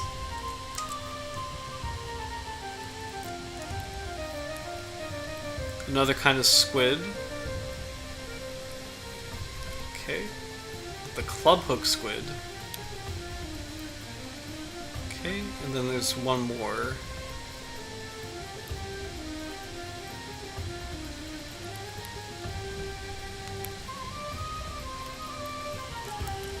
So lanternfish and squid, it seems to be the big prey items. Midwater squid, okay. So lanternfish and squid are the big prey items for this shark. And again, I wonder if there's a connection between the squid ink and the shark's pigmentation. So availability dictates diet. Love calamari, yes. Oh my gosh. I mean, so do I, to be honest. It's really good. So, but actually, it's good. It's very flavorful, very chewy. I don't eat it often because I do try to avoid seafood for the most part. But if I'm a guest somewhere and if they have it, I do enjoy it from time to time. But private life, I do try to avoid seafood, just to kind of. It's important to figure out where things are sourced and kind of where it comes from, and just to kind of help out the ocean in the way that a consumer can, as far as just being very mindful of what you're buying, mindful of where it comes from. So in that sense, I try to avoid seafood. But sorry, long-winded tangent. calamari in general is very good. So. Differences in plastic debris contents were also observed between the Tuscany population and other populations. This will be explained as a probable consequence of the different depths at which the Blackmouth Catshark populations were sampled. Interesting. Okay. Since this is just focused on our species, we'll just kind of scan through this.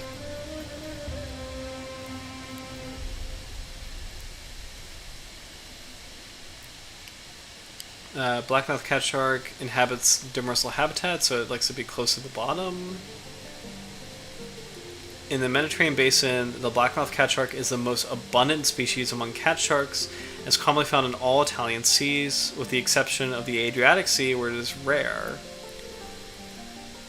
It can live between 55 and 1400 meters, though it is usually found between 300 and 800 meters deep, preferring moving backdrops. Interesting.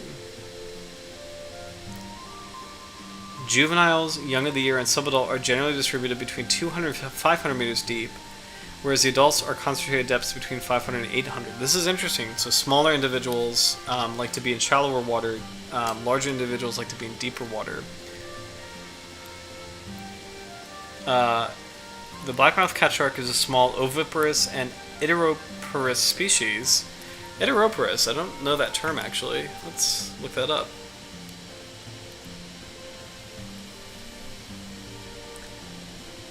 Also, it's 10:30. Please let me know if there's a particular shark you'd like to cover next week. Please let me know in the comments.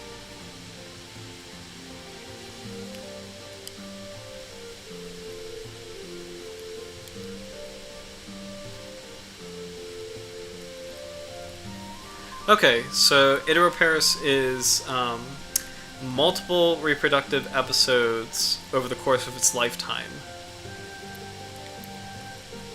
Okay, so I mean I guess you could say all sharks are Idiroparus then. The converse would be something where it gives birth and then dies, so that would be like salmon. But sharks, you can say they're all Idiroparus, so it's not something unique to the species. So anyway, Blackmouth Catshark is a small oviparous and Idiroparous species. With reproduction peaks during late spring and summer, the embryos feed only on their yolk, and the number of eggs is proportional to the female size.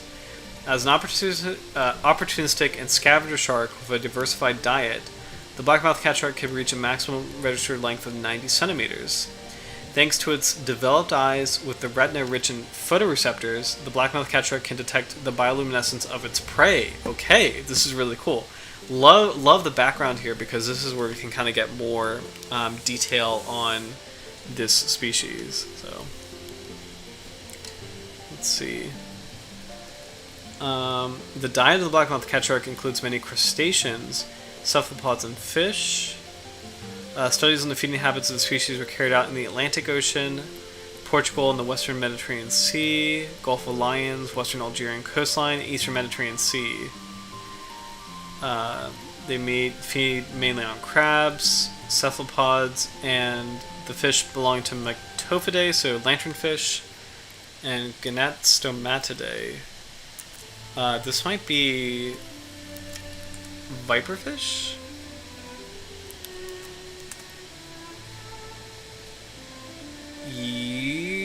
Close. This is... Okay, bristlemouths, lightfishes, and angelmouths. Very cool. Alright.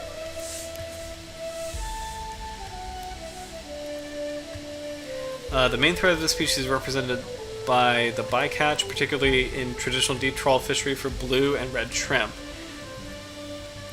And giant red shrimp. Despite being a species of low commercial value, occasionally relatively large individuals are destinated for commercialization.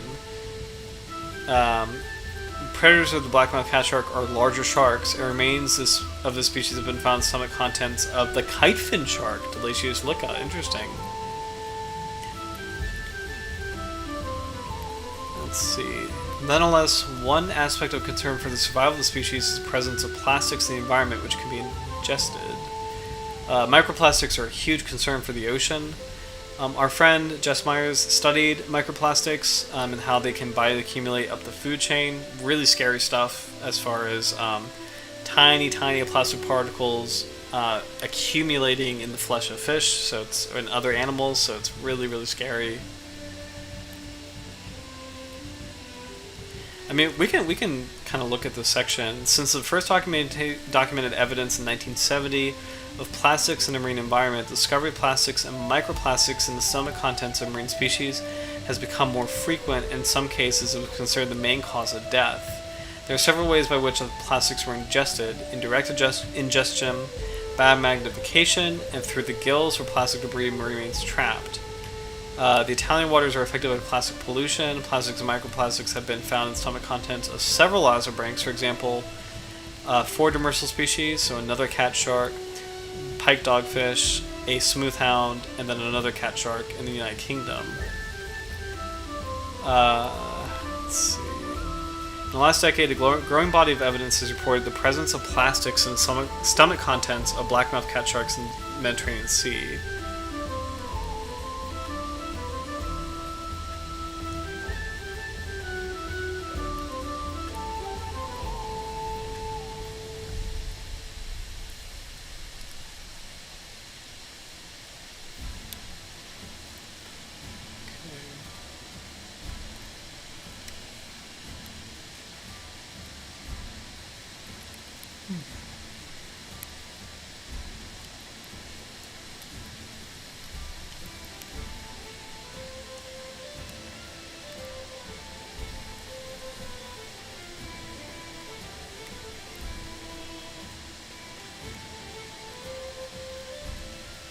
Okay. So I'll keep reading this because this is, oh, here we go. Basking shark. So yes, we did do basking shark. And yeah, tastes a bit like shrimp or alligator. Interesting. So, oh, crab. Yes, crab's really good. So sorry, I'm getting sidetracked. So yeah, again, I do try to avoid seafood, but if it's a special occasion, like if we're out somewhere or if we're with family, crab is my favorite probably. Crab cakes, crab dip, so good, so good. But calamari, like it's kind of like chewy shrimp. Is the best way I can describe it. Like it's very chewy. The texture is really kind of tough and chewy. Howard, it's interesting you mentioned alligator. I've never had alligator. I've been kind of curious. I also kind of feel bad a little bit for alligators, but then again, I'm just like, well, I eat cows, so it's like, you know, an alligator is a degree further removed from a cow, so I probably should try it at some point, but I really like alligators, so I kind of feel bad about that. But let me know what you think as far as like how that tastes. That sounds interesting. Like I've heard it's good, but also for a shark, I have an idea, and I'll leave it in the comments as an option. I just need to make sure we haven't done this one yet. I don't think we have. But just checking my playlist. It's a kind of dogfish that might be kind of cool. I don't think we've done it yet. We have not. All right. I think okay. So for next week, quackers. Every time I think of alligators, I think of that video of the old man bonking off a frying pan. Yes. Oh my gosh. Yeah. Like that's a classic. Great YouTube video, actually. I really like alligator, and the South is infested with them. There's quite a lot. When I used to live in Florida, I was warned, and this is actually a really good warning. This is a true, valid warning. Every body of water, even the smallest puddle, just assume there's an alligator in there. And that's just like a safety thing. There's an alligator in there. Like just assume it, you know. Like and it sounds like paranoid and ridiculous, but the reality is, at least in Florida, it's like, yeah, every body of water, every body of water has an alligator in it. So it's a good assumption to have. But for next week, I'm going to suggest the knife-toothed dogfish, because Scamnodon rigens, because it's kind of like it's an interesting kind of, it's not like a dogfish. I think it's kind of its own thing. And I'm excited. I think it's a group we might not have explored before. We've never seen Scamnodon before, but I don't think we've seen this family before. Let me look up Scamnodon, the Scamnodon rigens. Scamnodon.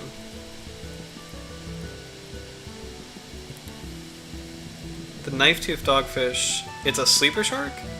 Oh, it's a sleeper shark. So we have seen sleeper sharks before, but this is a cool one. It's a bit smaller. So yeah, let's do that. Okay, so Scamnodon, and I think I misspelled it. Ringens. Okay, let me type that again. Scamnodon.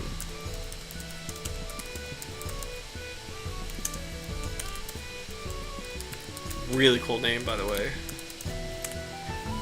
Yeah, puddle on the sidewalk. I'm sure there's a 6-foot alligator inhabiting that one. Yeah, it's good. I mean, it's good practice. It is very good practice. So, I think out of all of my wildlife encounters, and there's still so much to see, but the only time I've ever seen an animal where like, and I've seen bears and I've seen coyotes and things, but and actually I've seen moose. I've seen moose before. But the only time I've ever seen an animal that I'm like, this is too big to be real, was an alligator in Florida. That was longer than my car.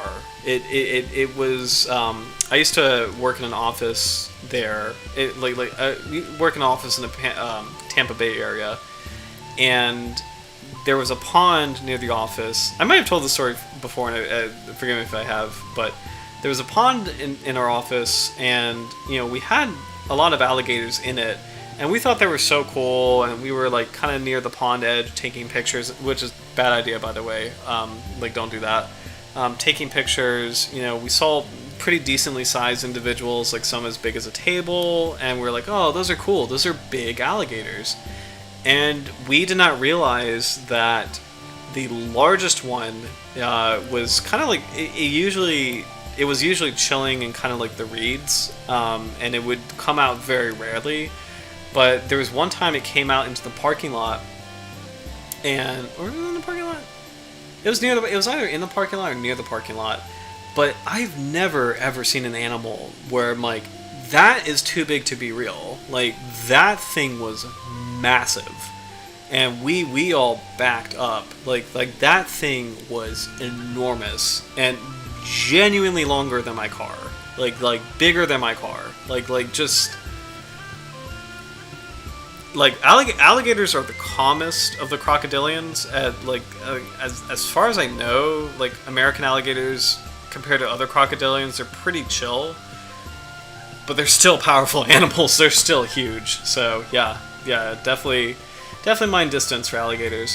Howard, yes, excellent comment. It makes fossil hunting in southern lakes and rivers very dangerous. Yeah. So, oh my gosh. Oh my gosh, yeah. Oh. Aaron sent a video of an enormous grizzly dragging a full-grown male moose back into the woods to consume. I cannot imagine. Wait, actually, Howard, do you live in grizzly country at all? Like, because I kind of know the United States distribution of grizzlies, and mercifully they're out west.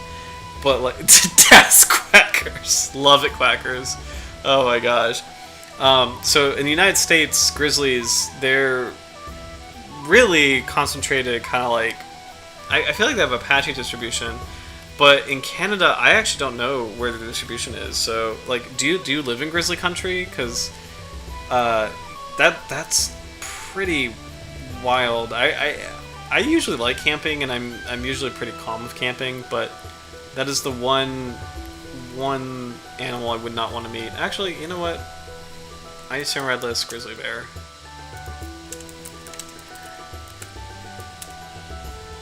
I had a friend who would go camping in some of these areas, and I asked, like, would you rather see a grizzly bear or a mountain lion? And they said grizzly bear, because mountain lions are so unpredictable. Sorry, I don't want the PDFs, I want the actual website. I guess we'll do...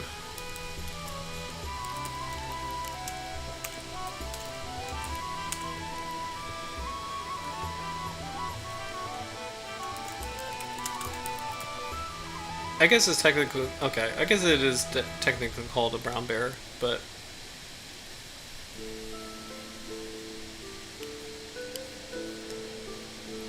Oh, that is further west than I thought, actually. Oh, wow. That's actually kind of sad. And that also is kind of ridiculous to me, because I think, Howard, you're in, if I remember correctly, you're in eastern Canada. Or, like, the eastern half of Canada. Northern Alberta. Gotcha, gotcha. We only have black bears here. Gotcha. Same here. Same here. Oh, my gosh. Same here. Black bears I've seen, we used to, in the house that I grew up in, we had black bears come through the yard. They were pretty inoffensive. We were in Virginia, but kind of like the northwestern part of Virginia. So they were pretty inoffensive. They kind of kept to themselves. They would get into the trash a lot, but this is interesting. This is really sad. Grizzly bears, they're extinct from most of the United States. Looks like there's a concentration in the Rocky Mountains, and then when you get further up, like Alaska and British Columbia, here we go. Gotcha. So, interesting. I'm kind of curious now we're on the topic, mountain lions. Because mountain lions have been, or I guess puma.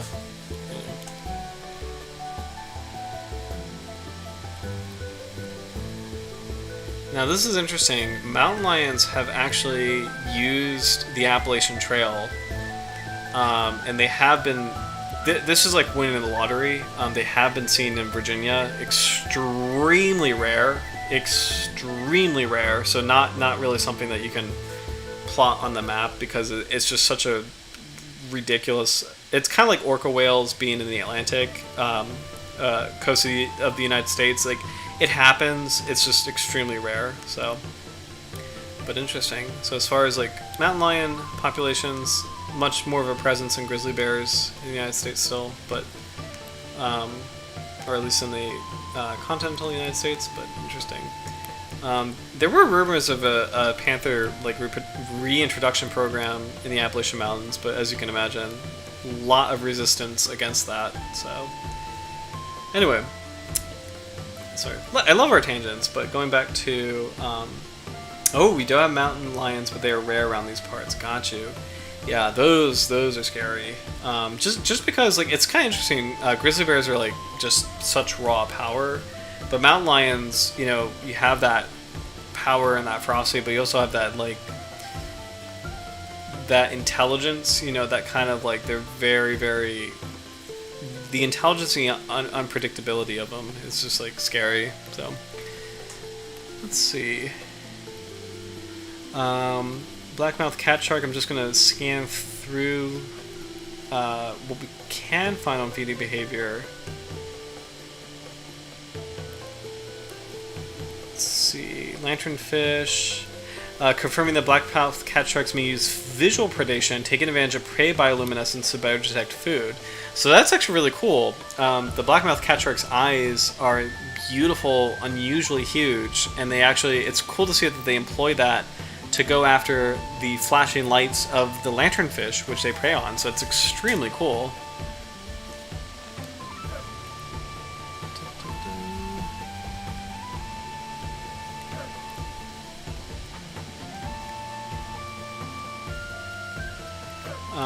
Just taking a look at this, species with small dimensions, these are two squids, were common prey in young of the year and subadults.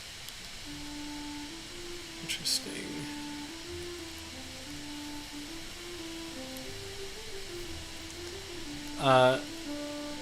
The data analysis support the hypothesis that blackmouth catsharks' diet modifications are seasonal and vary both with with both age and bathymetric variations. Interesting.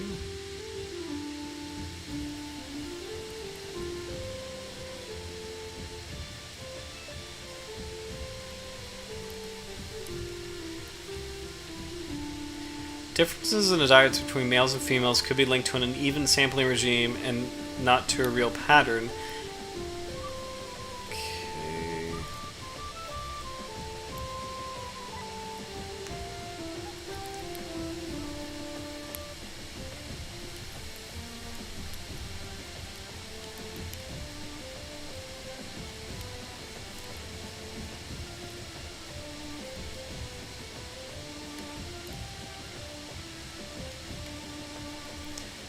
Again, really likes crabs.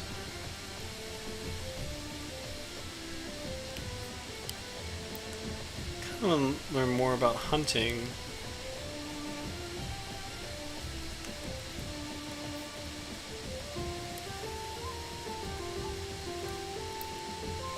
Consumption of plastics occurs randomly if the difference is linked mostly to bathymetry. Blue or black plastics of the fiber type considered as internal to the stomach before it was opened were also noted. Probably derived from cloths and synthetic clothes that had been through the washing machine cycles and reached the seabed through wastewater treatment plants. For that reason, sharks captured at the greatest depths present fibers in the highest percentages.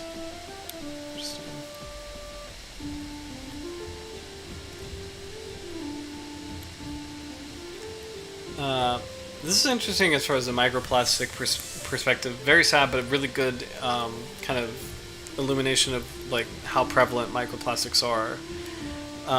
White, transparent, or black plastic types that represent the main colors found in other papers originate from vials and plastic bags. They can be found both at shallow depths and in the water column. The ingestion of plastics by lanternfish that have a nictimural migration was observed in the literature. So nictimural, I'm going to assume that means a lot of twilight zone fish do swim up to the surface at night and then they go back down during the daytime. Nictimural. Very regularity with the day-night cycle. Yeah, so it's that. So. Therefore, the presence of plastics in Blackmouth Catshark stomach contents could be due to the ingestion of lanternfish with plastics in their stomachs. Lazarinx feeding on large fish such as the kitefin shark also bring a possible transfer of plastics up the trophic chain. These might indirectly be due to human intervention because, despite having low commercial interest, the Blackmouth Catshark falls under food fraud. The skin is removed to make it unrecognizable, and they're exchanged for lesser spotted dogfish and for spur dog and sold. Interesting. This practice represents a danger to humans because microplastics could be carrier of biological agents.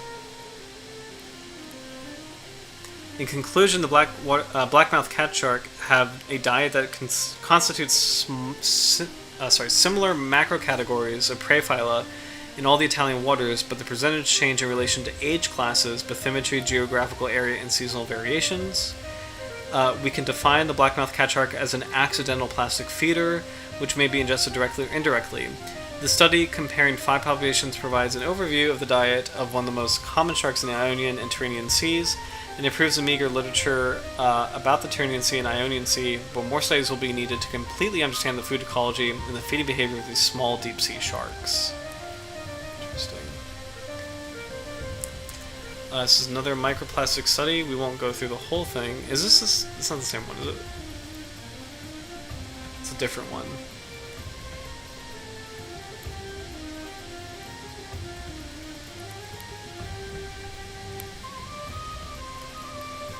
Antioxidant and pro-inflammatory responses were determined in the digestive tract of individuals of both species. So this is really sad. Plastics are affecting their digestion.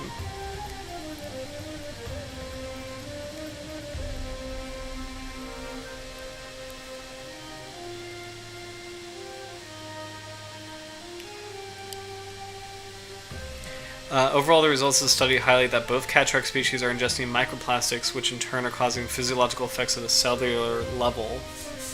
Considering this, continued monitoring of these species should be included. It should include the presence of microplastics, and results from the study can serve as a baseline data for future research.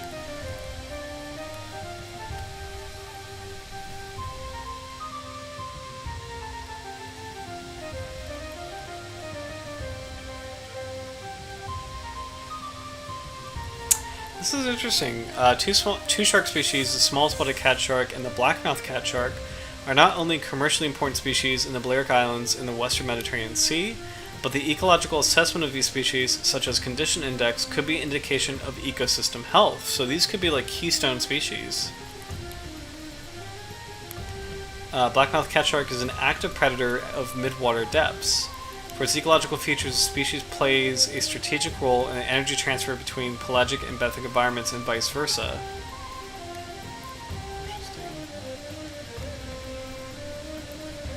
A lot of great research on this shark. There's a lot going on with the Blackmouth Catshark. Very happy to see that. This is a really great pick.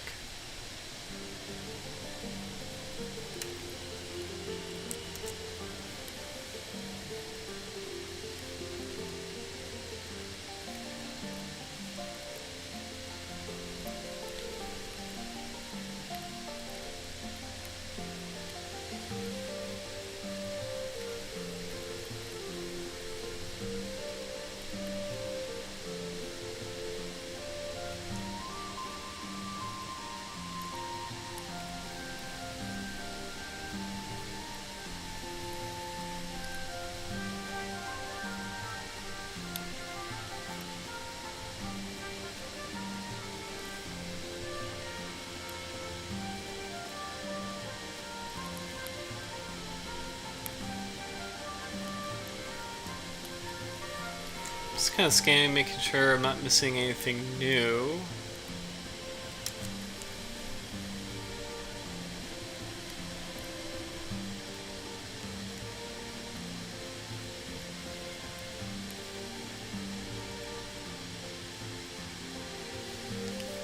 Blackmouth catsharks prey on a great variety of species, especially cephalopods, lanternfish, and the crustaceans.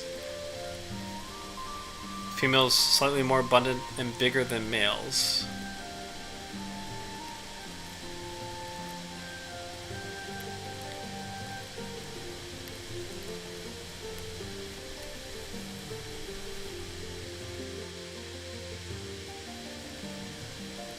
This is really cool. Amongst demersal elasmobranchs, Scalaridae, the catshark family, are better able to resist high fishing pressure. These include early maturation, short generation time, faster population dynamics, morphofunctional adaptation of gastroenteric and sensorial systems, and for the blackmouth catshark, a continuous reproductive cycle. These biological features help them adapt to the most exploited environments. Thanks to early maturation, short generation time, faster population, and a continuous reproductive cycle, they can maintain their population, concluding the reproductive cycle before being caught, unlike most elasmobranchs, despite a high fishing effort. Moreover, their gastroenteric and sensorial system help them adapt to scavenger feeding habits and mesopelagic hunting, both essential in deep water habitats, often overexploited by trawling.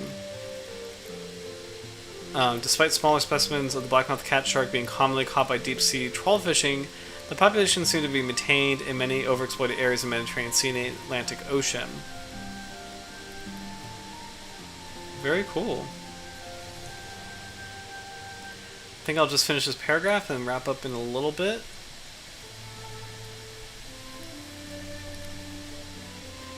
Blackmouth catshark is ubiquitous in the Mediterranean basin. It's an opportunistic generalist predator feeding mainly on mesopelagic species. It can adapt its diet to the available prey in different marine environments with seasonal fluctuations and sometimes shows scavenger behavior.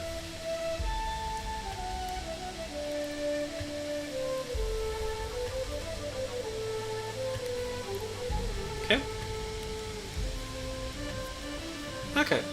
So overall, really cool species. first evidence of population genetic structure of Blackmouth Catshark.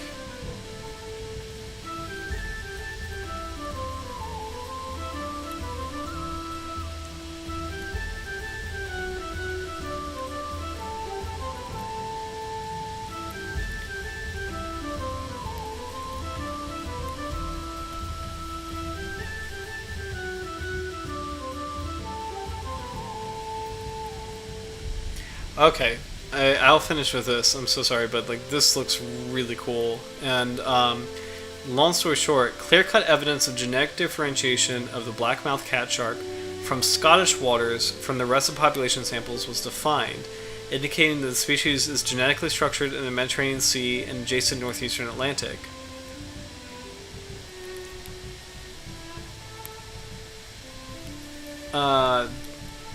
There's genetic units formed by individuals collected from the Tyrrhenian Sea and Strait of Sicily, distinguished from the rest of the Mediterranean and Portuguese samples.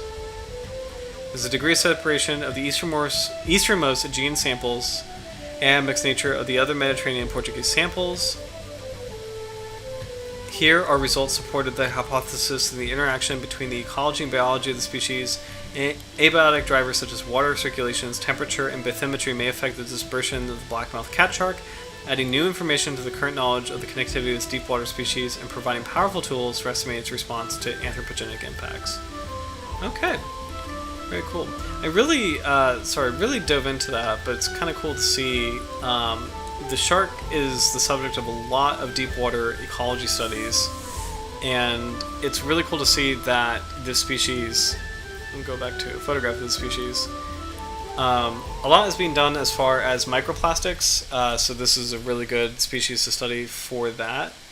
And then also, oh, yep, just catching up on the comments, so let's see. Oh, sorry. Let's see.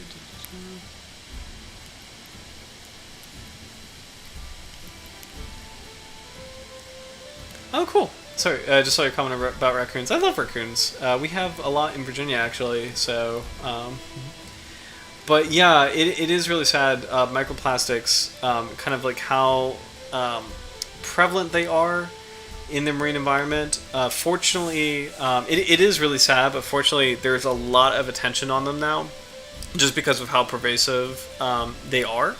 So the spotlight is on them, which is good. So more and more research is happening on, and this is a really critically important field. It's better that we have attention on it than not catch it. So it's good. It's good that we're learning about this. Oh wow! Yeah, there's Quackers. There's one study where they tested microplastics in a bunch of placentas, and every single sample they found a significant amount. Oh my goodness! Every part of the body. Yeah. And the brain can cause inflammation and neurotoxicity, which worsens other conditions. Kind of crazy that in the future, diagnosis is going to look like it's starring microplastics. Yes, and also I know I've been talking about like kind of avoiding seafood from like kind of like a help the sharks standpoint. But there's another standpoint, which is like the health standpoint, where we've talked about bioaccumulation, not just in microplastics, but like other hazardous materials like mercury. So kind of like sometimes eating fish in coastal waters near something that, like, say there's like an industrial plant or something, like there's real concern about those animals based on like where they're living and where they're swimming, accumulating toxic materials. And the level of those materials. Florida was a really big area kind of for those kinds of studies, and a really big area of like, yeah, we should really not eat these fish right now because, they're bioaccumulating a lot.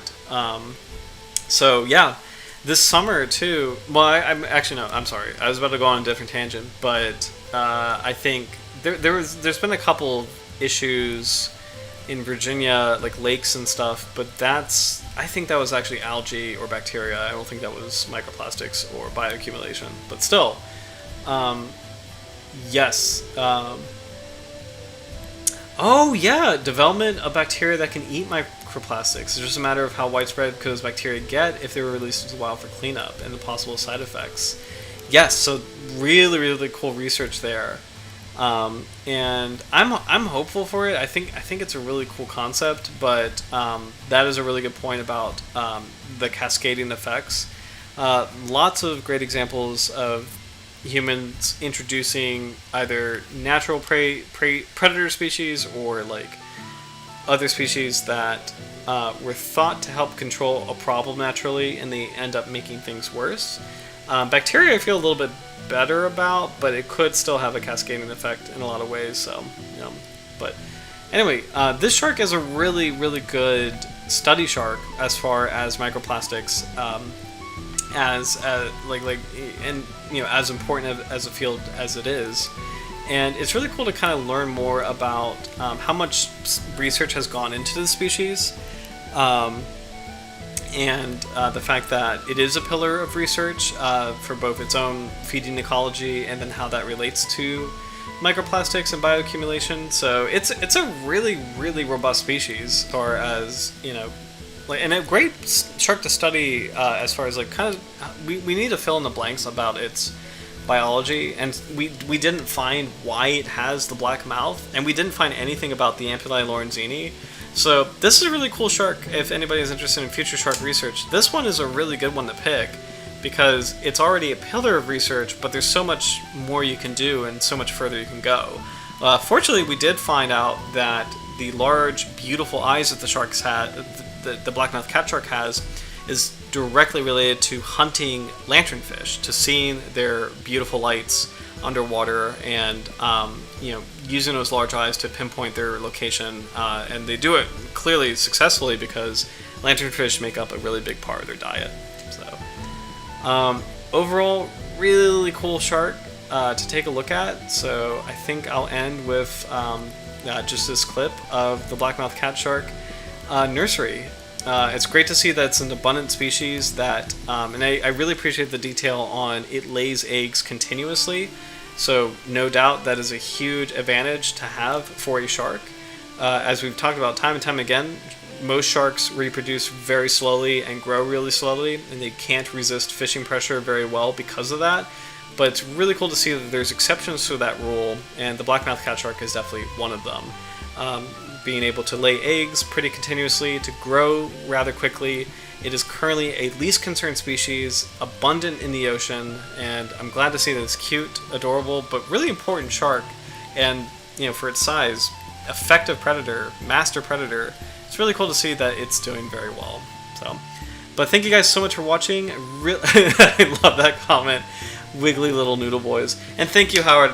Really, really appreciate, love that comment too. Nice live stream. Thank you. Really appreciate sharing this time with you guys. What a way to come back into living sharks.